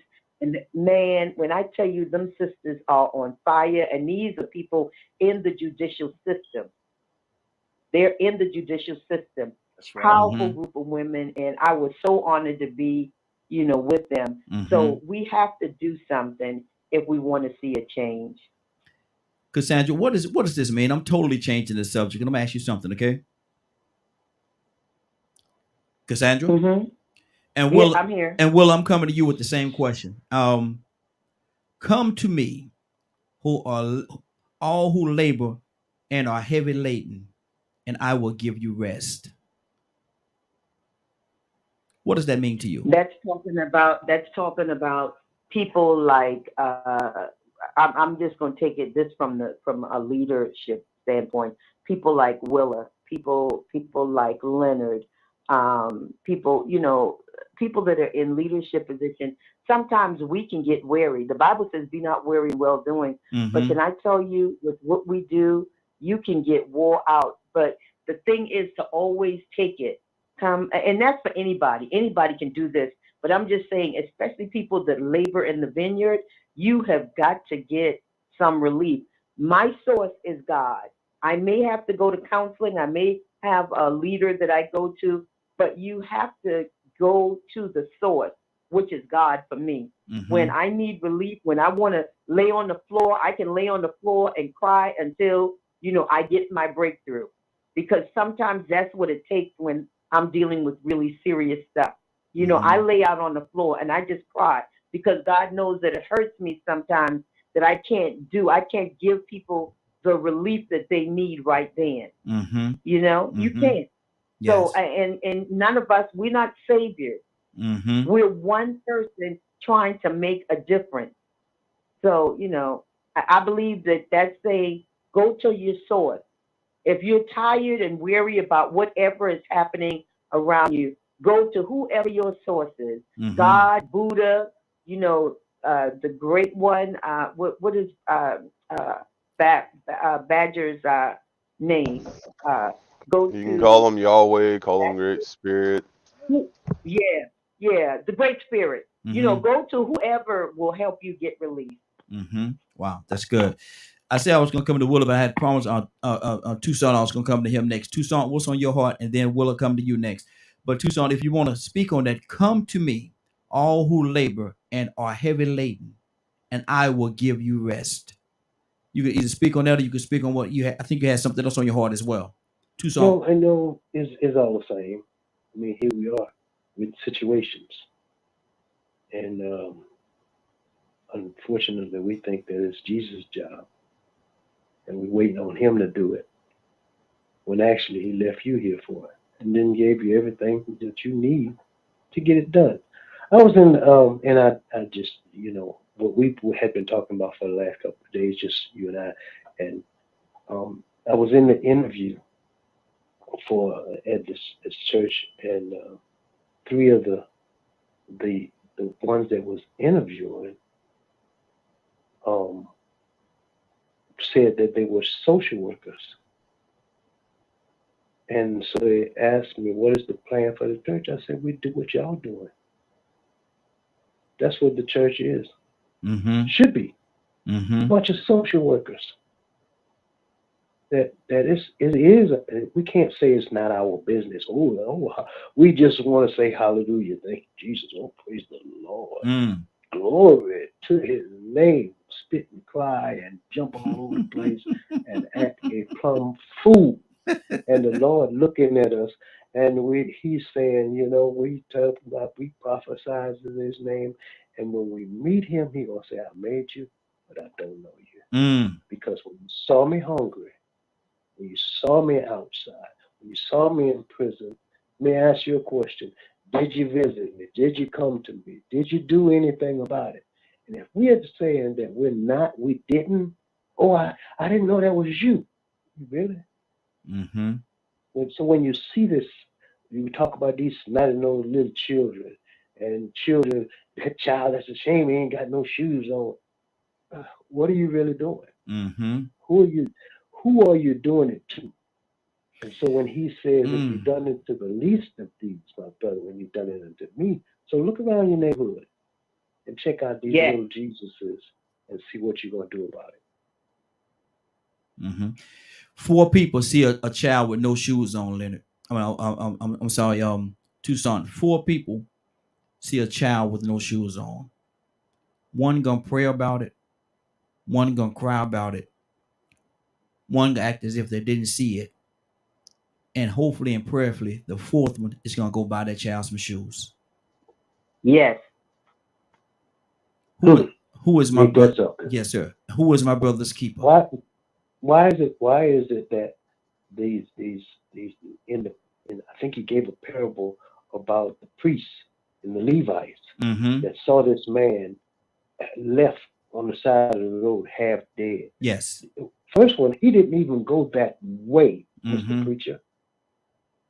The deacon, I call him the deacon, the other one.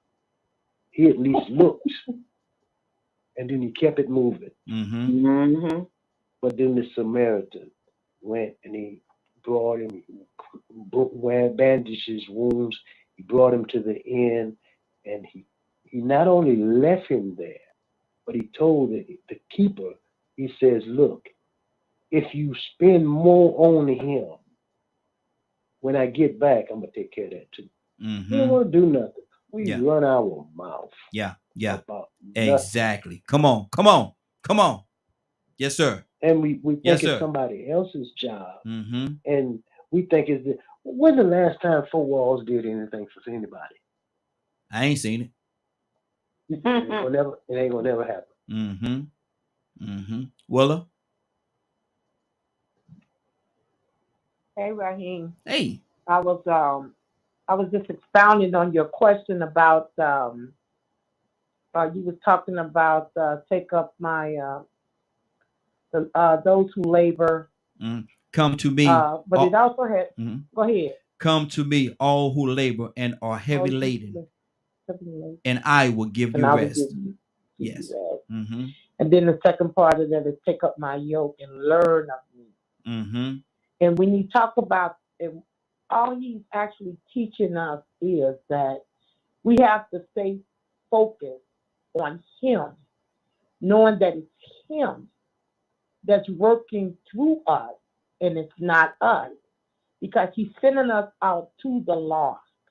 And he knows how our burdens sometimes get heavy. So what he's actually saying is that don't forget that it's me that's going to work through you. Because sometimes we do, like Cassandra said, we sometimes get burdened down with other people's problems and situations because we care so much. Mm-hmm. But what he's saying is, when he talks about the yoke part, if you ever thought about a yoke, when it says yoke, and it says to you and your wife that if you're unevenly yoked, that your marriage wouldn't work the way it should. You think about two cows that's wearing that yoke. It's like a wooden piece. It's a yoke that keeps them evenly together, and as they walk together, it's a smooth walk. So when he talked about the yoke part, he's saying how Christ is with us, how he's that wood that's keeping us together, that's keeping us straight. And that's how our burden is light, and he will give us rest. Yes. So yes, that's good. what he's saying to us. He's teaching all of us that. Take up my yoke and learn of me. And so that's when the word comes in, and you continually learn about his word and what he expects of you, remembering that it's not you, but it's me that's working through you. Yes, yes. And that's my take. Now see, if I ain't careful, or we ain't careful, Willa gonna start bringing the word this morning, boy. Willa gonna bring a word to us if we ain't careful. Rico, what's going on at 3:00 today, sir? If you missed today's broadcast and would like to see it in its entirety, tune in at 3 p.m. Eastern Standard Time on www.dklmediagroup.com. Good deal. Rico, anything on your heart before we get out of here, man? Yeah, I had quite a bit, man, but you ain't got enough time for it. It was, a lot of it got taken up. So okay. I just let it ride. Well, you know what, man? I can't let it ride, man. The whole purpose of saying hurt people is to understand that those hurt people turn into who we call criminals. The ones that we need to snitch on sometimes. Healed people actually heal people by sticking their nose in some business. Sometimes you have to put your nose in somebody else's business and not just mind your own. You know, we say these words and then have to try to get people to understand how to implement these words. And I commend everybody for the advocacy that they're doing. I love that group that Leonard put up there, man. I didn't even know it existed. I read the history of it. And I was like, man, that's awesome. A judge that understood that the system was so twisted to the point where he couldn't even help the children the way he needed to. There was a need. And so, you know, we talk about the criminals and the hurt people that become the criminals, and women's empowerment and becoming examples. And then we still have to understand that there's a lack at the source of being able to heal these children in schools. See, I ain't heard nobody say nothing about volunteering at the school yet. Yeah. I mean, public citizen is a school teacher. Yeah. He's seeing it at the source. We talk about the source. That's where you see it at. If the community isn't looking at it from when they're young, then the school is seeing it. And if the counselors and the school teachers, I'm going through this personally right now. If the counselors and the school teachers' hands are tied, and the caseworkers' hands are tied, and the truancy officers' hands are tied, and when you call the caseworkers, you got to record them, because now they only answer the phone if you got surefire case of abuse, and if the computer algorithm is what's determining whether you have a credible case for abuse, whether it meets the credentials, then that child is still vulnerable. So somewhere we have to get ourselves in some good trouble, like Representative John Lewis said. But we have to do it, you know, like Charles said it earlier. It's one thing to do it when it's too late. We see now that sometimes DCF is getting involved. Children's Services is getting involved, and they still saying, oh, that was adequate food and we see nothing wrong, but there was something wrong. They just didn't want to do their job the way they were supposed to. So on the outside with those organizations like what Leonard put up there, in other ways, we have to find as a community, get involved by voting, volunteer at these schools, because we see now that they're lacking the funding.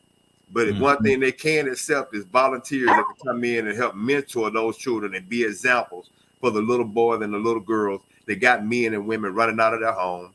They have the mothers that are actually the bullies and are being touched and by not only the parents, by other relatives. Exactly. I spoke about that house fire in Grenade County. Think about this, y'all.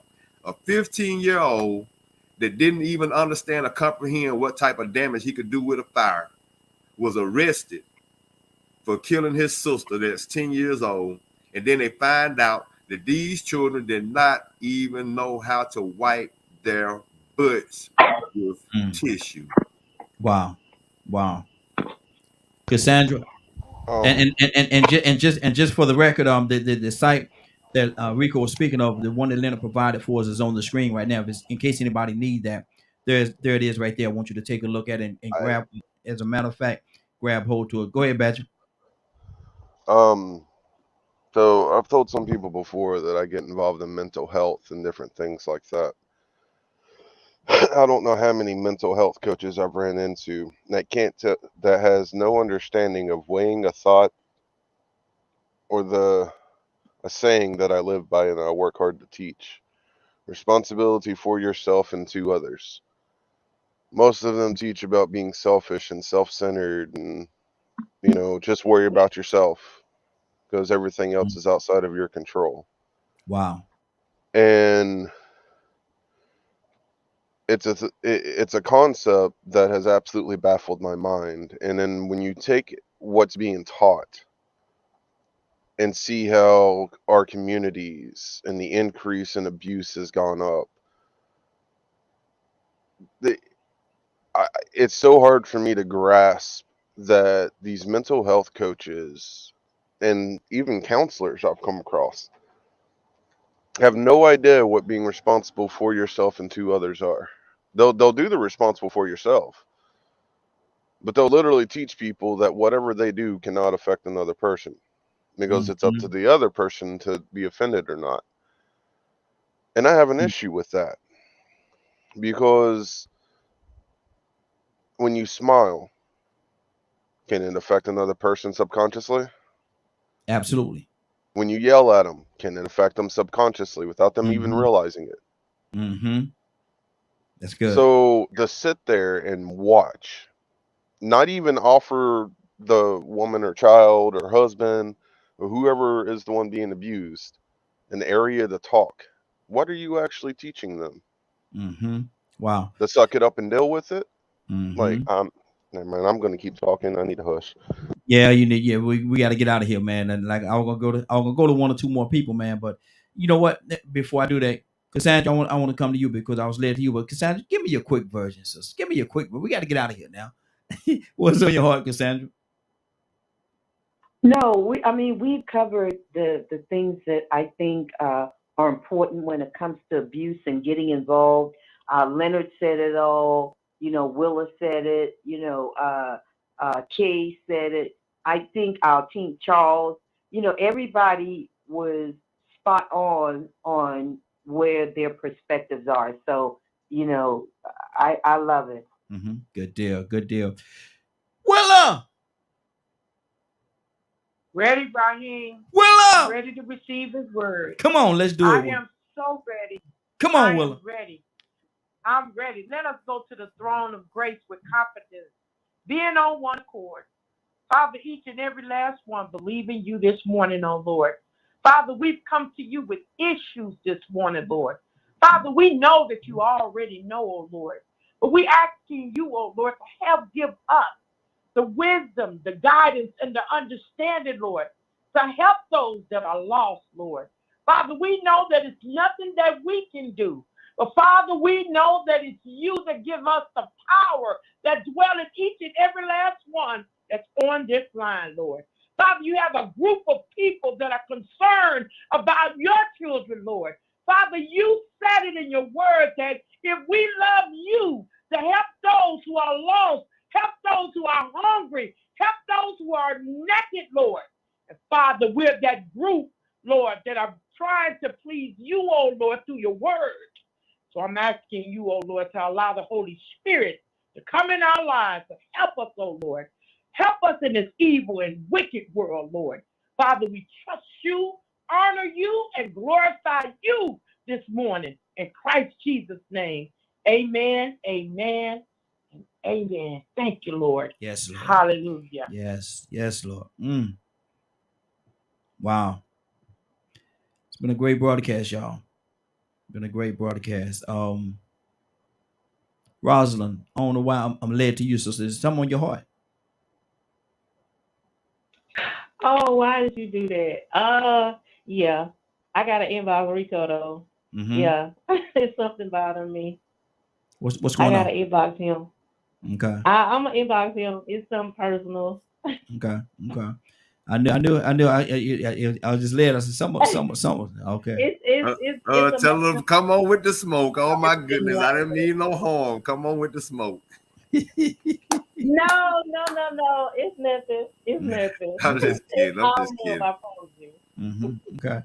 Well, I love y'all. Y'all are like I love y'all so much. Hey, love you too, sis. Y'all love just you don't too. know. Listen, we over again, y'all. This time is adding up now. It's 10:13. The time's adding up. I'm telling y'all, I'm gonna take a day off because I've been put enough in the pot. Be able to take some out. They say if you can't get no deposit out of the bank unless you first put something in. I believe the last couple of weeks I've been putting something in the bank. So I think it's time for me to go take a withdrawal and get some of my money out of the bank so I could go and y'all so silly. Man, you know you still got about 3 years of clocking in late that you ain't made up for. Rico. Oh man, you know you got about 3 years of clocking in late, man. 6:20, 6:30. Man, hold on. Where Rico mute button at? Hold on, where's mute button? Somebody Okay, so Raheem. Yes. I just donated you $5 because that's all I have on Cash App.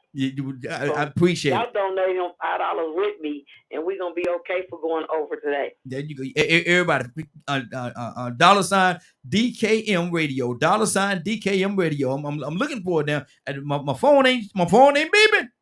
It should be beeping. Mine should be going through. It just came through. There you go. I see the first one. I'm sending mine through the mail with the check that you sent me. $5. $5. I see it right here. Yep, it came through. Cha-ching. Hold on now. I'm waiting. Cassandra, Badger, Goddess. I'm going down the list. Rosalind, I'm going down the list. Willa, going down the list. Oh, I'm coming through PayPal right here. I don't have Cash App. Y'all, I'm just playing. Y'all ain't gotta send no money, man. I'm good.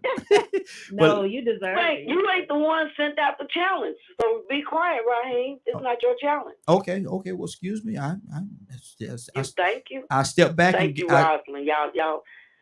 I love y'all too. I step back and get out the way. Okay, so how did you do it now? It's Cash App is $DKM Radio. She just told Raheem to mind his business. Exactly. I step back, brother. I step back and get out the way. That's the day. Yeah, look at here. It was real simple. Rico, you hear what she just did, huh? You know what she just did? Okay. Listen, I want to thank each and every one of you for joining us. And more than that, I want to thank you for allowing DKM Media Group and Associates at the Morning Glow for being a part of your day. It is now 10:16. You're about to exit the Morning Glow. But before you go, I want you to do me two favors, if you will. One, I want you to continue to pray for us because we're certainly praying for each and every one of you. Number two, why this is real simple. I want you to go out there, find somebody, and give them a hug because you never know. It could be the only hug that they get, or it could very well be their last. Love you, and ain't nothing you could do about it. Have a great day and a better tomorrow. And we shine some of this light on you from the Morning Glow. Take it out there into this wicked and cruel world that we live in and let your light so shine. If you get an opportunity, give somebody some love. You just might find some love in return. Won't that be a beautiful thing? Have a great day. Take care of each other. And please, please, please be blessed.